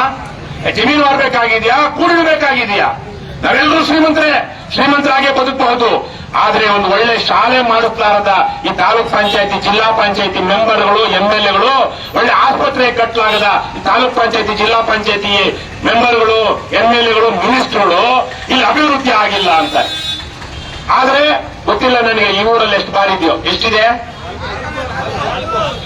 ಏನ್ ಖುಷಿಯಾಗಿ ಹೇಳ್ಕೊಳ್ತೀರಣ್ಣ, ನಿಮ್ಗೂ ಮಾನ ಮರ್ಯಾದೆ ಇಲ್ಲ. ಇವ್ರಂತೂ ಈ ಹೆಣ್ಮಕ್ಳು ಇವತ್ತೇನೋ ಎದ್ದು ಬಂದಿದ್ದಾರೆ, ಅವ್ರಿಗೂ ನಿಮ್ಗೇನ್ ಜವಾಬ್ದಾರಿ ಇಲ್ರಮ್ಮ. ಅವ್ನು ಯಾವನ್ ಬಾರ್ ಹೇಳ್ತಾ ಮಾಡ್ತಾ ಇದ್ದೋ ಜ್ಞಾಪಿಸ್ಕೊಳ್ಳಿ. ಅವನಿಗೆ ಬೆಳಿಗ್ಗೆ ಇಷ್ಟೋ ತನಕ ಮಾತ್ರ ಬಾರ್ ಓಪನ್ ಮಾಡ್ಬೇಕು ಅಂತಿರುತ್ತೆ. ಆದ್ರೆ ನೀವು ಯಾರು ಕೇಳೋದಿಲ್ಲ, ಯಾರು ಕಾಲಲ್ಲಿರೋದನ್ನ ಕೈ ತಗೊಳ್ಳೋದಿಲ್ಲ, ಮೂಲೆಯಲ್ಲಿರೋದನ್ನ ಕೈ ತಗೊಳ್ಳೋದಿಲ್ಲ. ಚಪ್ಪಲಿ ತಗೊಂಡು ಪರಕೆ ತಗೊಂಡು ಅಂತ ಕಾರುಗಳನ್ನ ನಡೆಸೋರಿಗೆ ಚಪ್ಪಲಿ ಪರಕೆ ಹೊಡೆದ್ರೆ ಮನೆ ಗಂಡು ಮಕ್ಕಳು ಉಳಿತಾರೆ. ಕಾರಿಟೂರನೇನಾ? 4 ಬಾರ್ ಓನರೇ ಯಾವುದು ಇದೆಯಾ? ಎಲ್ಲಪ್ಪ? ಆದರ್ಶ್ ಇಂಗ್ಲಿಷ್ ಸ್ಕೂಲು ಅದು ಓನರಾ? 4 ಜನ ರೈತರಿಲ್ಲ ಅಂತ. ಅವನಿಗೆ ನಾನು ಇವತ್ತೇನು ಹೇಳಲ್ಲ, ಅವನು ಸಾಯೋದ್ರೊಳಗಡೆ ಏನಾಗ್ತಾನೋ ನಾವು ನೋಡೋಣ. ಒಂದು ಪ್ರಾಮಾಣಿಕವಾದ ಹೋರಾಟವನ್ನ, ಒಂದು ಪ್ರಾಮಾಣಿಕವಾದ ವಿಚಾರವನ್ನ ತನ್ನ ದುಡ್ಡಿನ ದರ್ಪದಿಂದ, ಆ ದುರಹಂಕಾರದಿಂದ ಕೀಳು ಮಾಡ್ತಾರಲ್ವಾ, ಇವರೆಲ್ಲ ದುರ್ಯೋಧನ ದುಶ್ಯಾಸನ ಸಂತತಿಯವರು. ಅವ್ರಿಗೇನಾಯ್ತು? ಪುರಾಣ ಇರಬಹುದು, ಧರ್ಮ ಸಂಸ್ಥಾಪನೆ ಆಗಬೇಕು ಅಂದ್ರೆ ಇಂಥ ದುಷ್ಟ ಸಂಹಾರ ಹಾಗೆ ಆಗುತ್ತೆ. ಹಾಗಾಗಿ ಅವ್ರು ಯಾರೋ ಹೇಳಿದ್ರು ಇವ್ರು ಯಾರೋ ಹೇಳಿದ್ರು ಅಂತಲ್ಲ, ಮೊದಲು ನೀವು ಹೆಣ್ಮಕ್ಳು ಈ ಬಾರ್ಗಳನ್ನ ನಿಲ್ಸೋದಿಕ್ಕೆ ಏನಾದ್ರು ಮಾಡಬಹುದು. ನೋಡಿ, ಅವ್ನು ತಮಿಳ್ನಾಡಲ್ಲಿ ಬಂದ ತಕ್ಷಣ 700 ಬಾರ್ ಕ್ಲೋಸ್ ಮಾಡ್ದ. ಎಲೆಕ್ಷನ್ ಅಲ್ಲಿ ನೀವು ಹುಷಾರಾಗಿರ್ಬೇಕು. ಎಲೆಕ್ಷನ್ ಅಲ್ಲಿ ನಿಮ್ಮ 17-18 ವರ್ಷ ತುಂಬಿರೋ ಮಕ್ಕಳು ಯಾರ ಮನೆಯಲ್ಲಾದ್ರೂ ಇದ್ರೆ ಎಲೆಕ್ಷನ್ ನಡೆಯೋಷ್ಟು ದಿವಸ 1 ತಿಂಗಳ ಕಾಲ ಅವ್ರನ್ನ ಮನೆಯಿಂದ ಹೊರಗೆ ಬಿಡಬೇಡಿ. ಅವರಿಗೆ ತೀರ್ಥ ದೀಕ್ಷೆ ಸಿಗುತ್ತೆ ಹೊರಗೆ ಬಿಟ್ರೆ. ಏನ್ ಸಿಗುತ್ತೆ? ಬಿಟ್ಟಿಯಾಗಿ ಬಾರು, ಬಿಟ್ಟಿಯಾಗಿ ಬೀರು, ಬಿಸ್ಕಿ. ಇಲ್ಲಿರೋ ಗಂಡಸರಿಗೆಲ್ಲ ಬಹುತೇಕರಿಗೆ ಹಂಗೆ ಅಲ್ವಾ ಆಗಿರೋದು. ಎಲೆಕ್ಷನ್ ಟೈಮಲ್ಲಿ ತಮ್ಮೆಲ್ಲ ನೀವೆಲ್ಲ ಬಹಳ ಅಭ್ಯಾಸ ಮಾಡ್ಕೊಂಡಿರೋದು. ಯಾರಾದ್ರು ಕುಡಿಯೋರಿದ್ರೆ ಎಲೆಕ್ಷನ್ ಟೈಮಲ್ಲೇ ಜಾಸ್ತಿ ಕುಡಿಯೋದು ಅವ್ರಿಗೆ ಅಭ್ಯಾಸ ಆಗಿರೋದು ಎಲೆಕ್ಷನ್ ಟೈಮಲ್ಲೇ. ನಿಮ್ಗೆಲ್ಲ ಗೊತ್ತು ಮನೆಗಳಲ್ಲಿ ಹೆಣ್ಮಕ್ಳಿಗೆ. ಇವೆಲ್ಲ ಈ ಹೋರಾಟ ಯಾಕೆ ಅನಿವಾರ್ಯ ಆಗಿದೆ ಅನ್ನೋದಕ್ಕೆ ಕಾರಣಗಳು ಅಂತ ನಾನು ಹೇಳ್ತಾ ಇದ್ದೀನಿ. ಫಲವತ್ತಾದ ಭೂಮಿ ಇಲ್ಲಿ ಅದೇನೇನೋ ಅಭಿವೃದ್ಧಿ ಆಗಿಲ್ಲ. ನಮ್ಮಲ್ಲಿ ಏನೇನು ಅಭಿವೃದ್ಧಿ ಆಗಬೇಕು? ಇದಕ್ಕಿಂತ ಅಭಿವೃದ್ಧಿ ಆಗ್ಬೇಕಾ? ಅಲ್ಲಿ ಜನರ ಅಭಿವೃದ್ಧಿ ಅಲ್ಲ, ದುಡ್ಡಿನ. ಅದೇ ಆ ದುಡ್ಡು ಇಟ್ಕೊಂಡು ಎಲ್ಲಿ ಹೋಗ್ತಾರೆ? ಬೆಂಗಳೂರು 5 ಸ್ಟಾರ್ ಹೋಟ್ಲಿಗೆ ಹೋಗ್ತಾರೆ. ಯಾವನ ಸಿನಿಮಾದವ್ರನ್ನೋ ಸಿನಿಮಾದವಳನ್ನೋ ಕರೆಸ್ಕೊಳ್ತಾರೆ, ಡ್ಯಾನ್ಸ್ ಮಾಡ್ತಾರೆ. 2, 3, 4 ಜನ ಒಂದು ರೂಮ್ ಹೋಗಿ ಬರ್ತಾರೆ, ಅಲ್ಲಿ ಡ್ರೆಸ್ ತಗೊಳ್ತಾರೆ, ಕೊನೆಗೆ ಇನ್ನೇನೋ ನೆಗೆದು ಬೀಳ್ತಾರೆ. ಅದು ಅಭಿವೃದ್ಧಿ. ಇವರಿಗೆ ಗೌರವ ಘನತೆಯಿಂದ ಮಾನ ಮರ್ಯಾದೆಯಿಂದ ಬದುಕೋದು ಅವ್ರಿಗೆ ಅಭಿವೃದ್ಧಿ ಆಗನ್ಸಲ್ಲ. ಹಾಗೆ ನಾನು ಹೇಳಿದಾಗೆ ನಾವು ಯಾರ ಹತ್ರನು ಕೈ ಚಾಚದೆ ನಮ್ಮ ದುಡಿಮೆಯಲ್ಲಿ, ನಮ್ಮ ಶ್ರಮದಲ್ಲಿ, ಬಸವಣ್ಣನ ಒಂದು ವಚನ ಹೇಳ್ತೀನಿ ಕೇಳಿಸ್ಕೊಳ್ಳಿ. 2 ವಚನ ಹೇಳ್ತೀನಿ. ಮನೆಯೊಳಗೆ ನಿದ್ದಾನೋ ಇಲ್ಲವೋ. ಏನಮ್ಮ ಅರ್ಥ ಆಗುತ್ತಲ್ಲ? ನೋಡಿ, 900 ವರ್ಷಗಳಿಂದ ಬಸವಣ್ಣ ಅಚ್ಚ ಕನ್ನಡದಲ್ಲಿ, ಎಲ್ಲಿ ಬೀದರಲ್ಲಿ ಕಲ್ಯಾಣ ಅನ್ನೋ ಊರಲ್ಲಿ ಹೇಳಿದ ಮಾತಿದ್ದು. ಇಲ್ಲಿಂದ ಅಲ್ಲಿಗೆ 900 ಕಿಲೋಮೀಟರ್. ಕನ್ನಡದಲ್ಲಿ ಅವತ್ತು ಹೇಳ್ತಾನೆ, ಮನೆಯೊಳಗೆ ನಿದ್ದಾನೋ ಇಲ್ಲವೋ, ಹೊಸ್ತಿಲಲ್ಲಿ ಹುಲ್ಲು ಹುಟ್ಟಿ ಮನೆಯೊಳಗೆ ರಜೆ ತುಂಬಿ. ಹೊಸ್ತಿಲಲ್ಲಿ ಹುಲ್ಲು ಅಂದ್ರೆ ಗೊತ್ತಾಯ್ತಲ್ವಾ? ಏನು? ಮನೆಯ ಹೊಸ್ತಿಲಲ್ಲೇ ಹುಲ್ಲು ಕಳ್ಕೊಂಡ್ಬಿಟ್ಟಿದೆ. ಮನೆಯೊಳಗೆ ಏನ್ ತುಂಬಿ? ರಜಾ ಅಂದ್ರೆ ಕಸ ತುಂಬಿ ಮನೆಯೊಳಗಡೆ ಇದ್ದಾನ? ಯಾರಾದ್ರೂ ಮನೇಲಿ ಇದ್ದಾರ? ಒಡತಿ ಆದ್ರೂ ಇದ್ದಾಳ? ಇಲ್ಲ. ತನುವಿನಲ್ಲಿ ಹುಸಿ ತುಂಬಿ. ತನು ಅಂದ್ರೆ ಏನು? ದೇಹದಲ್ಲಿ. ಅದಕ್ಕೇನು? ಆ ದೇಹದಲ್ಲಿ ಶಕ್ತಿ ಇಲ್ಲ, ತಾಕತ್ತಿಲ್ಲ. ಇವಾಗ ಎಲ್ಲೆಲ್ಲ ಏನೋ ಬಾರ್ಗೋಗಿ ತಿಂದ್ಕೊಂಡು, ಬರೀ ಆ ಬಾಡ್ ತಿಂದ್ಕೊಂಡು, ಹಂದಿ ಮಾಂಸ ತಿಂದ್ಕೊಂಡು, ತಿನ್ಬಾರ್ದನ್ನ ತಿಂದ್ಕೊಂಡು, ದಿವಸಕ್ಕೆ ಶಿಟ್ ಹಾಕೊಂಡು ಅವ್ರ ಮೈಯೆಲ್ಲ ಕಾಯಿಲೆಗಳು. ಇಲ್ಲ ನಮ್ಮ ಖುಷಿ ನೋಡೋದಕ್ಕೆ ಮಾತ್ರ 3 kg. ಯಾರಾದ್ರೂ ಬಿದ್ರೆ ಪಾಪ ಯಾರೋ ಸಣ್ಣವರು, ನಾನು ಸ್ವಲ್ಪ ಹಂಗೆ ನಮ್ಮ ನಾಗರಾಜ್ ಮೇಲೆ ಬಿದ್ರೆ ನಾಗರಾಜು ಅಪ್ಪಾಚಿನೇ. ಆ ತರಕ್ಕೆ ತನುವಿನಲ್ಲಿ ಹುಸಿ ತುಂಬಿ ಮನದೊಳಗೆ ವಿಷಯ ತುಂಬಿ. ಏನ್ ವಿಷಯ ಅಂದ್ರೆ ವಿಚಾರ ಅಲ್ಲ. ಕಾಮ, ಕ್ರೋಧ, ಲೋಭ, ಮೋಹ, ಮದ, ಮಾತ್ಸರ್ಯ ಅಂತಾರಲ್ವಾ, ಈ ತರಹದ ವಿಶೇಷವಾಗಿ ಆಸೆ, ದುರಾಸೆ ತುಂಬಿ ಮನದೊಳಗೆ ವಿಷಯ ತುಂಬಿ ಆ ಮನೆಯಲ್ಲಿ ಮನೆಯೊಡೆಯನಿಲ್ಲ. ಇವ್ರು ಎಷ್ಟು ಸಂಪಾದನೆ ಮಾಡಿದ್ರೆ ಏನು? ಆತ್ಮ ಇದೆಯಾ ಅಲ್ಲಿ? ಆ ದೇಹದಲ್ಲಿ ಆತ್ಮ ಇದೆಯಾ? ದೇಹದಲ್ಲಿ ನ್ಯಾಯ ಇದೆಯಾ? ದೇಹದಲ್ಲಿ ನೀತಿ ಇದೆಯಾ? ಅದಕ್ಕೆ ಇವತ್ತು ಇವ್ರು ಯಾವನೋ ದೊಡ್ಡ ಬಾರ್ಗಳನ್ನ ಮಾಡ್ಕೊಂಡು, ಇನ್ನೊಂದೇನೋ ಮಾಡ್ಕೊಂಡು, ಇರೋ ರೈತರಲ್ಲ, ಇವರೆಲ್ಲ ರೈತರ ಭೂಮಿ ನಾವು ತಗೊಂಡ್ಬಿಟ್ಟು ರೈತರು ಉದ್ಧಾರ ಮಾಡ್ಬಿಡ್ತೀವಿ ಅಂತ ಹೇಳ್ತಿದಾರಲ್ವಾ. ಬಸವಣ್ಣ ಇನ್ನೊಂದು ವಚನ ಕೇಳಿಸ್ಕೊಳ್ಬೇಕು ಅವರು. ಪಾಪಿಯ ಧನ ಪ್ರಾಯಶ್ಚಿತ್ತಕ್ಕಲ್ಲದೆ ಸತ್ಪಾತ್ರಕ್ಕೆ ಸಲ್ಲದಯ್ಯ. ನ್ಯಾಯ ಹಾಲು ನ್ಯಾಯಂಗಲ್ಲದೆ ಗೊತ್ತೇನವ? ನೈವೇದ್ಯಕ್ಕೆ ಸಲ್ಲದಯ್ಯ. ಅರ್ಥ ಆಯ್ತೇನಮ್ಮ? ಪಾಪಿಯ ಧನ ಏನು? ಧನ ಅಂದ್ರೆ ಹಣ. ಪಾಪಿ ಮಾಡಿದಂತ ಹಣ ಅವನು ಅಯ್ಯೋ ನಾನು ಏನೇನೋ ತಪ್ಪುಗಳು ಮಾಡ್ಕೊಂಡ್ಬಿಟ್ಟೆ, ಮಾಡಬಾರದು ಮಾಡಿದೆ ಅಂದ್ಕೊಂಡು ಪ್ರಾಯಶ್ಚಿತ್ತ ಅನುಭವಿಸಿ ಕೊರುತ್ತಾನಲ್ವಾ, ಅಂತ ಪ್ರಾಯಶ್ಚಿತ್ತ ಪಶ್ಚಾತ್ತಾಪಕ್ಕಲ್ಲದೆ ಅವನ ಹಣ ಏನಕ್ಕೂ ಉಪಯೋಗ ಬರೋದಿಲ್ಲ. ಸತ್ಪಾತ್ರಕ್ಕೆ ಒಳ್ಳೆ ಕೆಲಸ ಬರೋದಿಲ್ಲ. ಹೇಗೆ ನಾಯಿ ಹಾಲು ಯಾವ್ದು ಕುಡಿಯುತ್ತೆ? ನಾಯಿ ಮರಿನೇ, ನಾಯಿನೇ. ನಾಯಿಂಗಲ್ಲದೆ ನೈವೇದ್ಯ ಇಡ್ತಾರ. ಹಾಲು ಹಸು ಹಾಲು ತಗೊಂಡೋಗಿ ದೇವ್ರ ಮುಂದೆ ನೈವೇದ್ಯಕ್ಕೆ ಇಡ್ತಾರ. ಅದೇ ರೀತಿಲೇ ಶರಣರಿಗಲ್ಲದೆ ಮಾಡುವ ಅರ್ಥ ವ್ಯರ್ಥ ಕಂಡಯ್ಯ. ಇವ್ರು ಯಾರೋ ದುಡ್ಡು ಮಾಡಿದ್ರು ಒಳ್ಳೇದಕ್ಕೆ, ಒಳ್ಳೆಯವರಿಗೆ, ಒಳ್ಳೆ ವಿಚಾರಕ್ಕೆ ಖರ್ಚು ಮಾಡದೆ ಅಲ್ಲೆಲ್ಲೋ ಹೋಗಿ ಥಾಯ್ಲೆಂಡ್ ಅಲ್ಲಿ ಮಸಾಜ್ ಮಾಡಿಸ್ಕೊಂಡು, ಇನ್ನೆಲ್ಲೋ ಹೋಗಿ ಜೂಜ್ ಆಡ್ಕೊಂಡು ಇವ್ರು ಸಂಪಾದನೆ ಮಾಡಿ ಅಥವಾ ಹಾಳು ಮಾಡ್ತಾರಲ್ವಾ, ಅದು ಪೂರ್ತಿ ವ್ಯರ್ಥ. ಅದರಿಂದ ಏನೇನು ಉಪಯೋಗ ಇಲ್ಲ ಅಂತ ಇವ್ರು ದುಡ್ಡು ಮಾಡಿರುವಂತ ತಿಳ್ಕೊಳ್ಬೇಕು. ವಿಶೇಷವಾಗಿ ಡಿ.ಕೆ. ಶಿವಕುಮಾರ್ ಅವರು ಇವತ್ತು ನಾನು ಹೇಳಿದಂತ 2 ಮಾತುಗಳನ್ನ ಕೇಳಿಸ್ಕೊಳ್ಬೇಕು. ಅವ್ರಿಗೆ ಏನ್ ಗೊತ್ತಾಗಿದೆಯೋ ಗೊತ್ತಿಲ್ಲ. ಅವ್ರ ತಮ್ಮನ್ಗಂತೂ ಡಿ.ಕೆ. ಶಿವಕುಮಾರ್, ಡಿ.ಕೆ. ಸುರೇಶ್ ಇಬ್ರು ಇಲ್ಲಿ ಓಡಾಡಿದ್ದಾರೆ. ನಮ್ಮಾಗ ಓಡಾಡಿದ್ದಾರೋ ಇಲ್ವೋ ಗೊತ್ತಿಲ್ಲ. ಬಿಸಿಲು ಇದೆ ನಮ್ಮ ಅಲ್ವೋ ನಮ್ಮ ಬಿರು ಬೇಸಿಗೆನಲ್ಲಿ ಇಷ್ಟು ಸಮೃದ್ಧವಾಗಿದೆ ಈ ಭೂಮಿ ಅಂದ್ರೆ ಮಲೆನಾಡು. ಈ ಭೂಮಿ ಮಳೆಗಾಲದಲ್ಲಿ ಹೇಗಿರುತ್ತೆ? ನಿಮ್ಗೆ ಹೊಟ್ಟೆ ಉರಿಯಲ್ವಾ? ನೀವೇನು ಊಟಿಗೆ ಹೋಗ್ಬೇಕಾ, ಕೊಡೆಕೊನೆಲ್ಗೆ ಹೋಗ್ಬೇಕಾ? ಮಳೆಗಾಲದಲ್ಲಂತೂ ನಿಮ್ಮೂರು ಭೂಸ್ವರ್ಗ ಅಂತ ಹೇಳ್ಬೇಕು ನೀವು. ಭೂಸ್ವರ್ಗ ಈ ಭೂಮಿ. ಎಲ್ಲಾ ಕಡೆ ಅವರು ಯಶವಂತ ಹೇಳ್ತಿದ್ರಲ್ಲ, ಬರ್ಲಿ ಡಿ.ಕೆ. ಶಿವಕುಮಾರ್, ಚಾಲೆಂಜ್ ಮಾಡ್ತೀವಿ ನಾವು. ಇಲ್ಲಿ ಯಾವುದು ಬಂಜರು ಭೂಮಿ, ಒಂದು ಅರ್ಧ ಅಡಿ ಬಂಜರು ಭೂಮಿ ತೋರಿಸಿ ಅಂತ. ನಾನು ಅವ್ರೇನಾದ್ರು ನಾನು ಅಲ್ಲಿ ಹೋಗದೆ ಬಂದಿದ್ರೆ ಯಶವಂತ ಪರವಾಗಿಲ್ಲ, ಸಿಕ್ಕಾಪಟ್ಟೆ ದಮ್ ಹೊಡಿತಾರೆ ಅನ್ಕೊಳ್ತಾರೆ ಅಂತ ಹೇಳ್ತಿದ್ದೆ. ಇಲ್ಲ, ಎಲ್ಲೋ ಸಣ್ಣ ಪುಟ್ಟದಾಗ ಅಲ್ಲಲ್ಲೋ 100 ಎಕರೆನಲ್ಲಿ ಅರ್ಧ ಎಕರೆ, 1 ಎಕರೆ ಅಣ್ಣ ತಮ್ಮಂದ್ರಲ್ಲಿ ಯಾರೋ ಗಲಾಟೆಗಳಾಗಿದೆಯೋ, ಮಾಡೋದಿಕ್ಕಾಗಿಲ್ವೋ, ಇನ್ನೇನೋ ಆಗಿರ್ಬೋದು, ಅಥವಾ ಸರ್ಕಾರಿ ಭೂಮಿನೋ ಲಿಟಿಗೇಷನ್ ಇರೋದು ಬಿಟ್ರೆ ಏನ್ ಬೆಳೆದಿದ್ದೀರಾ ತಾಯಿ ನೀವೆಲ್ಲ? ನಿಮ್ಮ ಅಣ್ಣ ತಮ್ಮಂದ್ರು, ನಿಮ್ ನೆಂಟರು ಇಲ್ಲಿ ಬಂಗಾರ ಬೆಳೀತಿದ್ದೀರಾ. ಅದು ವರ್ಷಕ್ಕೆ 4 ಬೆಳೆ 5 ಬೆಳೆ, ವರ್ಷಕ್ಕೆ 4-5 ಬೆಳೆ. ಆ ರೇಷ್ಮೆ ಅಂತೂ ವರ್ಷಕ್ಕೆ 5 ಬೆಳೆನಾ 6 ಬೆಳೆನಾ? 5 ಬೆಳೆ. ನಾವು ರೇಷ್ಮೆ ಬೆಳೀತಾ ಇದ್ವಿ. ಅಬ್ಬಬ್ಬ, ಅದರಷ್ಟು ಕಷ್ಟ ಇನ್ನೊಂದಿಲ್ಲ. ಆವತ್ತು 40 ವರ್ಷದಿಂದ ತಟ್ಟೆ ಬದಲಾಯಿಸಬೇಕು, ಚಾಟಿ ಮಾಡಬೇಕು, ಮಡಿ ಇಡಬೇಕು. ಯಾರು ಪಕ್ಕದ ಮನೆಯವ್ರು ಸತ್ತೋದ್ರೆ ಆ ಹೆಣ್ಣ ಜೊತೆ ಹೋಗ್ತಾ ಇರ್ಲಿಲ್ಲ, ಸೂತ್ಕ ಇದ್ದಂಗೆ ಅಲ್ಲೇನ್ರಮ್ಮ? ಇವತ್ತು ನೋಡಿ ಬಹಳ ಸುಲಭವಾಗೋಗಿದೆ ರೇಷ್ಮೆ ಬೆಳೆಯೋದು. ಇವತ್ತು ಬಹಳ ಜನ ಬೆಳೀತಾ ಇದ್ದಾರೆ, ಬಹಳ ಚೆನ್ನಾಗಿ ಬೆಳೀತಾ ಇದ್ದಾರೆ. 5 ಬೆಳೆ, ಒಳ್ಳೆ ಬೆಳೆ. ನಾವು ಬೆಳೆದಾಗ ಅದು 100 ಗೂಡು ತಂದ್ರೆ 15 ಕೆಜಿ 20 ಕೆಜಿ. ಅದನ್ನೆಲ್ಲೆಲ್ಲೋ ಶಿಡ್ಲಘಟ್ಟಕ್ಕೋ, ರಾಮನಗರಕ್ಕೋ, ಚನ್ನಪಟ್ಟಣಕ್ಕೋ ತಗೊಂಡು ಹೋಗ್ಬೇಕಾಗಿತ್ತು. ಕೊನೆಗೆ ಸಿಗ್ತಾ ಇದ್ದದ್ದು ಚಿಪ್ಪು ಚೆಂಬೆ. ತಗೊಂಡೋದ್ರೆ ಅಲ್ಲಿ ಮಜಾ ಮಾಡ್ಕೊಂಡು ಬಂದ್ಬಿಟ್ರೆ ಮನೆ ತನಕ ಏನೂ ಬರ್ತಾ ಇರ್ಲಿಲ್ಲ. ಇವತ್ತು ಹಂಗಲ್ಲ, ಕೈ ತುಂಬ ದುಡ್ಡು ಬರ್ತಾ ಇದೆ. 1000 ರೂಪಾಯಿ ಹೋಗುತ್ತಂತೆ ಮನೆ ಬರೋಟೇನು ಅಲ್ವೇನಪ್ಪ? 1000 ರೂಪಾಯಿ. 100 ಮೊಟ್ಟೆ ತಂದ್ರೆ ಎಷ್ಟೋ ಇವತ್ತು 120 ಕೆಜಿ ಬೆಳೀತಿದ್ದಾರೆ ಇವತ್ತು. 120 ಕೆಜಿ. ಏನು ನಿಜಕ್ಕೂ ಪ್ರಗತಿಪರ ಕೃಷಿಕರು ಇರುವಂತಹ ಹೋಬಳಿ ನಿಮ್ದು. ಪ್ರಗತಿಪರ ಆಧುನಿಕ ಕೃಷಿ ಪದ್ಧತಿಗಳನ್ನು ಅಳವಡಿಸಿಕೊಂಡು ಭೂಮಿಯನ್ನ ನಾಶ ಮಾಡದೆ ಫಲವತ್ತನ್ನು ಹಾಗೆ ಉಳಿಸಿಕೊಂಡು ಬಹಳ ಗೌರವ, ಘನತೆ, ಹೆಮ್ಮೆಯಿಂದ ಬದುಕ್ತಾ ಇರುವಂತಹ ರೈತರು ನೀವು. ಬೈಸ್ನಂದ್ರ ಕಂಚಗಾನಹಳ್ಳಿ ರೈತರು, ಬೈರ್ಮಂಗಲ ಕಂಚಗಾನಹಳ್ಳಿ ರೈತರು, ಈ ಬಿಡದಿ ಹೋಬಳಿ ರೈತರು. ಇಂತಹ ಭೂಮಿಯನ್ನ ಇವತ್ತು ಮುಂದಕ್ಕೇನಾಗುತ್ತೆ ಅಂತ 1-2 ವಿಚಾರ ಹೇಳ್ತೀನಿ. ಯಾಕಂದ್ರೆ ಮೊನ್ನೆ ತಾನೇ ಇವತ್ತೇನು 70 ಎಕರೆ 80 ಎಕರೆನಲ್ಲಿ ಒಂದು ನಮ್ಮೂರು ಪಕ್ಕದಲ್ಲಿ ಸ್ಟೇಡಿಯಂ ಕಟ್ತಾರಂತೆ. ಅದಕ್ಕೆ ಅಲ್ಲಿ ಆ ಊರಲ್ಲಿ ಬದುಕ್ತಿರುವಂತವ್ರು ಮೊನ್ನೆ ಊರಬ್ಬ ಮಾಡ್ಕೊಂಡ್ರು. ಇಲ್ಲೇ ಎಲ್ಲ ಇರ್ಬೇಕು. ಇವರೇ ಶಿವಕುಮಾರ ಸ್ವಾಮಿ ಎದ್ ನಿಂತ್ಕೊಳ್ರು. ಅವರು ಇಂಡ್ಲವಾಡಿ ಅಂತ, ಬಗಂದೊಡ್ಡಿ ಅಂತ, ಇಂಡ್ಲವಾಡಿ ಪಕ್ಕ ಬಗಂದೊಡ್ಡಿ ಅಂತ, ನಮ್ಮ ಆನೇಕಲ್ಲಿಂದ 5 ಕಿಲೋಮೀಟರ್ ದೂರದಲ್ಲಿರೋರು. ಅವ್ರ ಊರು ಸುತ್ತಮುತ್ತ ಏನು ಅದನ್ನು ಒಳ್ಳೆ ಕುರ್ಚಲ್ ಕಾಡು ಅವೆಲ್ಲ ಇದ್ದಿದ್ದು. ನಮ್ಮ ಆನೇಕಲ್ ಅಂದ್ರೆ ರಾಗಿಯ ಕಣಜ ಅಂತ. ನಿಮ್ ಕಡೆಗಿಂತ ಚೆನ್ನಾಗಿ ರಾಗಿ ನಮ್ಮಲ್ಲಿ ಬೆಳೀತಾರೆ. ಇಲ್ಲಿಂದ 45 ಕಿಲೋಮೀಟರ್, 30-40 ಕಿಲೋಮೀಟರ್ ಅವ್ರ ಊರು. ಅಲ್ಲೆಲ್ಲ ಒಳ್ಳೆ ನೆಲ. ಆ ನೆಲ ಇವತ್ತು ನೂರಾರೇನು 1000 ಜೆಸಿಬಿಗಳು ಬಂದಿದ್ವೇನೋ, 1000 ಗೊತ್ತಿಲ್ಲ, 100 ಜೆಸಿಬಿಗಳು ಇಲ್ವಾ ರವಿಶಂಕರ್? 100 ಜೆಸಿಬಿಗಳನ್ನ ತಗೊಂಡು ಬಂದು ಗಿಡ ಮರ ಅದು ಇದು ಮನೆ ಅಂತ ನೋಡಿದ್ರೆ ಎಲ್ಲ ಮಟ್ಟ ಮಾಡಿಬಿಟ್ಟಿದ್ದಾರೆ. ಇವತ್ತು ಅದು ಬಂಜರು ಭೂಮಿ. ಏನ್ ಇವತ್ತು ಇದೆಲ್ಲ ಬಂಜರು ಭೂಮಿ, ಇಲ್ಲಿ ಯಾರು ಸರಿಯಾಗಿ ಬೆಳೆ ಬೆಳಿತಿಲ್ಲ ಅಂತ ಹೇಳ್ತಾರಲ್ವಾ?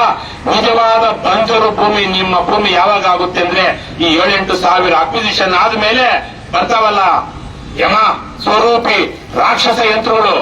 ಅವು ನಿಮ್ಮ ಮಾವಿನ ಗಿಡಗಳನ್ನ, ಅಡಿಕೆ ತೋಟಗಳನ್ನ, ತೆಂಗಿನ ಗಿಡ ನೆಟ್ಬಿಟ್ರೆ ಆ ಗಿಡ ಸಾಯೋ ತನಕ ನಾವು ಅದನ್ನು ಹೊಡೆಯೋದಿಲ್ಲ. ಯಾಕಂದ್ರೆ ಆ ಮನೆ ಅಂಶ ನಿರ್ವಂಶವಾಗ್ಬಿಡುತ್ತೆ ಅಂತ.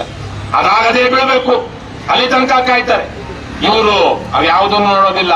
ತೆಂಗು ಕಂಗು ಅಂತ ನೋಡದೆ ಜೆಸಿಬಿಲಿ ಮಟ್ಟ ಹಾಕಿ ಪೂರ್ತಿ ಅಲ್ಲೊಂದು 4 ಅಡಿ ಎತ್ತರ ಇದ್ರೆ, ಇಲ್ಲೊಂದು 4 ಅಡಿ ತಗ್ಗಿದ್ರೆ ಅಲ್ಲಿಂದ ಮಣ್ಣು ತಂದು ಅಲ್ಲಿಂದ 4 ಅಡಿ ಬಗೆಯೋದು, ಇಲ್ಲಿ ಹಾಕೋದು, ಇಡೀ ಮಟ್ಟ ಮಾಡ್ಬಿಡ್ತಾರೆ, ಸಮತಟ್ಟು ಮಾಡಿಬಿಡ್ತಾರೆ. ಆಮೇಲೆ ಅದು ಭೂಮಿ ಬಂಜರ ಆಗುತ್ತೆ. ಅದಾದ್ಮೇಲೆ 30-40 ವರ್ಷ ಆದ್ಮೇಲೆ ಒಂದ್ 5 ವರ್ಷ 10 ವರ್ಷದಲ್ಲಿ ಡೆವಲಪ್ ಮಾಡಿ ಸೈಟು ಮಾಡ್ಬೋದು. ಅವ್ರೂರ್ ಪಕ್ಕದಲ್ಲಿ ನಿಮ್ದು ಈ ಕಡೆ ಸೂರ್ಯನಗರ ನಮ್ಮ ಬನಹಳ್ಳಿ ಈ ಕಡೆಯಿಂದ ಆದ್ಮೇಲೆ ಎಷ್ಟು ಸಾವಿರ ಸೈಟುಗಳು ಖಾಲಿ ಇಲ್ಲ ಶಿವಕುಮಾರ್ ಸ್ವಾಮಿ, ಸಾವಿರಾರು ಸೈಟುಗಳು. ಬೆಂಗಳೂರಿನ ನಮ್ಮ ಆನೇಕಲ್ ತಾಲೂಕಿನ ಸೂರ್ಯ ಸಿಟಿಯಲ್ಲಿ ಇವತ್ತಿಗೂ 30 ವರ್ಷದಿಂದ ಅಲಾಟ್ ಆಗಿರೋ ಸಾವಿರಾರು ಸೈಟುಗಳು ಇವತ್ತು ಖಾಲಿ ಇವೆ. ಯಾರು ಬಂದು ಮನೆ ಕಟ್ಟಿಲ್ಲ. ಅಲ್ಲಿ ಕೃಷಿನೂ ಮಾಡ್ತಾ ಇಲ್ಲ, ಯಾಕಂದ್ರೆ ಸೈಟ್ಗಳು ಆಗೋಗಿದೆ. ಯಾರ್ದೋ ಸೈಟ್ಗಳು ಖಾಲಿ ಆಗೇ ಬಿದ್ದಿವೆ. ಇಲ್ಲೂ ಅಷ್ಟೇ. ಅದನ್ನೇ ತಾನೇ ರಾಜಕೀಯ ಕೇಳ್ತಾರೆ ಇವರು ಬೇಕಾದ್ರೆ, ಆದ್ರೆ ಇರ್ಲಿ. ಆದ್ರೆ ಒಂದು ವಿಚಾರ, ಅವರು ಅಶೋಕ್ ಅಂತ ಅಶೋಕ್ ವಿರೋಧ ಪಕ್ಷದ ನಾಯಕ ಹೇಳಿದ್ರಂತೆ 7 ಲಕ್ಷ ಅಪಾರ್ಟ್ಮೆಂಟ್ಗಳು ಬೆಂಗಳೂರಲ್ಲಿ ಖಾಲಿ ಇವೆ, ಮತ್ತೆ ಯಾಕೆ ಬೇಕು ಇಲ್ಲಿ ಅಂತ. ಆದ್ರೆ ಅವರೇ ಮುಖ್ಯಮಂತ್ರಿ, ಅವ್ರೇನಾದ್ರು ಉಪಮುಖ್ಯಮಂತ್ರಿ ಆಗಿದೆ, ಅವರು ಅದನ್ನೇ ಮಾಡೋದು. ಡಿ ಕೆ ಶಿವಕುಮಾರ್ ಬದಲು ಅಶೋಕ್ ಮಾಡ್ತಾ ಇದ್ರು ಅಷ್ಟೇ. ಇದು ನಮ್ಮ ಪರಿಸ್ಥಿತಿಯ ವ್ಯಂಗ್ಯ ಇದು. ಯಾಕೆಂದ್ರೆ ನಾವು ಅಂತವ್ರನ್ನ ಆಯ್ಕೆ ಮಾಡ್ತಾ ಇದೀವಿ. ಹಾಗಾಗಿ ಇದು ಪೂರ್ತಿ ದುಡ್ಡು ಹೊಡೆಯೋದಿಕ್ಕೆ ಮಾಡ್ತಿರುವಂತದ್ದು. ನಿಮ್ ಮನೆ ಗಂಡಸರು ಹೆಂಗಸರು ಯಾರು ಕರ್ಕೊಂಡು ಹೋಗೋದಿಲ್ಲ ಪರಿಹಾರ ತಗೋಬರೋದಿಕ್ಕೆ. ಗಂಡಸರು ಹೋಗಿ ಅಲ್ಲಿ ಅದಕ್ಕೆ ನಿಮ್ಮಲ್ಲೇ ಒಂದಷ್ಟು ಜನ ಉಟ್ಕೊಳ್ತಾರೆ, ಅಣ್ತಮ್ಮಂದ್ರು ದೂರು ಗಂಟೆಲ್ಲ ಬರ್ತಾರೆ, ಸುಳ್ಳು ದಾಖಲೆ ಸೃಷ್ಟಿ ಮಾಡ್ತಾರೆ. ನಿಮ್ಮ ಭೂಮಿ ಏನಮ್ಮ ಹೆಸರು ಅಕ್ಕ ನಿಂದು? ಜಯಮ್ಮ. ನಿಮ್ಮ ಮನೆಯವರ ಹೆಸರೇನು? ನಾರಾಯಣಪ್ಪ. 2 ಎಕರೆ ಜಮೀನಿದೆ ಅಂದ್ರೆ ಈ ಜಮೀನು ನಮ್ಗೆ ಆವತ್ತೇ ರಿಜಿಸ್ಟ್ರೇಷನ್ ಆಗಿದೆ ಅಂತೇಳಿ ಇನ್ಯಾರೋ ಉಟ್ಕೊಳ್ತಾರೆ, ಅದು ಸುಳ್ಳು ದಾಖಲೆ ಸೃಷ್ಟಿ ಮಾಡ್ತಾರೆ. ಜಯಮ್ಮನ್ ಪಾಪ ಈ ಮನೇಲಿ ನೋಡ್ತಾ ಇರ್ತಾಳೆ, ನಾರಾಯಣಪ್ಪ ಹೋಗ್ಬಿಟ್ಟು ಕೋರ್ಟ್ಗೆ ಅಲಿತಾ ಇರ್ತಾನೆ. ಕೋರ್ಟ್ಗೆ ಅದು ಪರಿಹಾರ ಸಿಗೋದು ನಿಮ್ಗೆ 10 ವರ್ಷಕ್ಕೆ. ಅದಕ್ಕೇನಾದ್ರು ಸಿಗ್ಬೇಕಾ? ನಿನ್ನ ಹತ್ರ ದುಡ್ಡಿಲ್ಲ, ಇರೋ ಚಿನ್ನಪ್ಪನ್ನ ಎಲ್ಲ ಕೊಟ್ಟು ಅದ್ 10-15 ಲಕ್ಷ ಎಲ್ಲಾದ್ರೂ ಹಣ ಇಟ್ಟು ಅಥವಾ ಮಾರಿನೋ ತಗೊಂಡೋಗಲ್ಲ ಒಬ್ಬ ಬದ್ಮಾಶ್ ಇರ್ತಾನೆ, ಎಸಿನೋ ಇನ್ಯಾವನೋ FD ಏನೋ, ಆ ಬದ್ಮಾಶ್ಗೆ ಲಂಚ ಕೊಟ್ಟು ಆಮೇಲೆ ಅವನೇ ಹಾಕ್ಸಿರ್ತಾನೆ ಬೇಕಾದ್ರೆ ಕೇಸ್. ಅಲ್ಲೊಬ್ಬ ಕಟ್ಟಾ ಸುಬ್ರಹ್ಮಣ್ಯ ನಾಯ್ಡು ಅಂತಿದ್ದ, ಆಗೋಗಿದೆ. ಕಟ್ಟಾ ಸುಬ್ರಹ್ಮಣ್ಯ ನಾಯ್ಡು ಅಂತಿದ್ದ. ಆ ಜಮೀನು ಅಕ್ವೈರ್ ಆಗಿದೆ. ಅವನು ಅವನ ಮಗ ಎಲ್ಲ ಸೇರ್ಕೊಂಡು ಜೈಲ್ಗೆ ಹೋಗಿದ್ದಲ್ಲ, ಮಧುಕರ್ ಶೆಟ್ಟಿ ಜೈಲ್ಗೆ ಹಾಕಿದ್ದು ಗೊತ್ತಲ್ವ ನನ್ನ.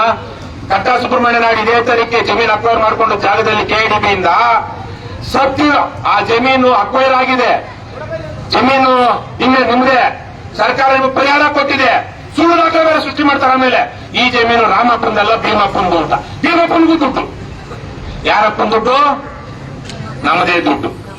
ಈ ತರೀಕೆ ಮಾಡಿನೇ ಅವನ ಮಗ ಕಟ್ಟಾ ಸುಬ್ರಹ್ಮಣ್ಯ ನಾಯ್ಡು ಮಗ ಜೈಲಲ್ಲಿ ಇದ್ದಿದ್ದು. ಕೊನೆಗೆ ಅವನ ಯಾವನ ಕಳ್ಳ ಜಡ್ಜು ಅವನೊಂದು 20 ಕೋಟಿ ತಿಂದ್ಬಿಟ್ಟು ಕಟ್ಟಾ ಸುಬ್ರಹ್ಮಣ್ಯ ನಾಯ್ಡು ಬಿಟ್ಬಿಟ್ಟ.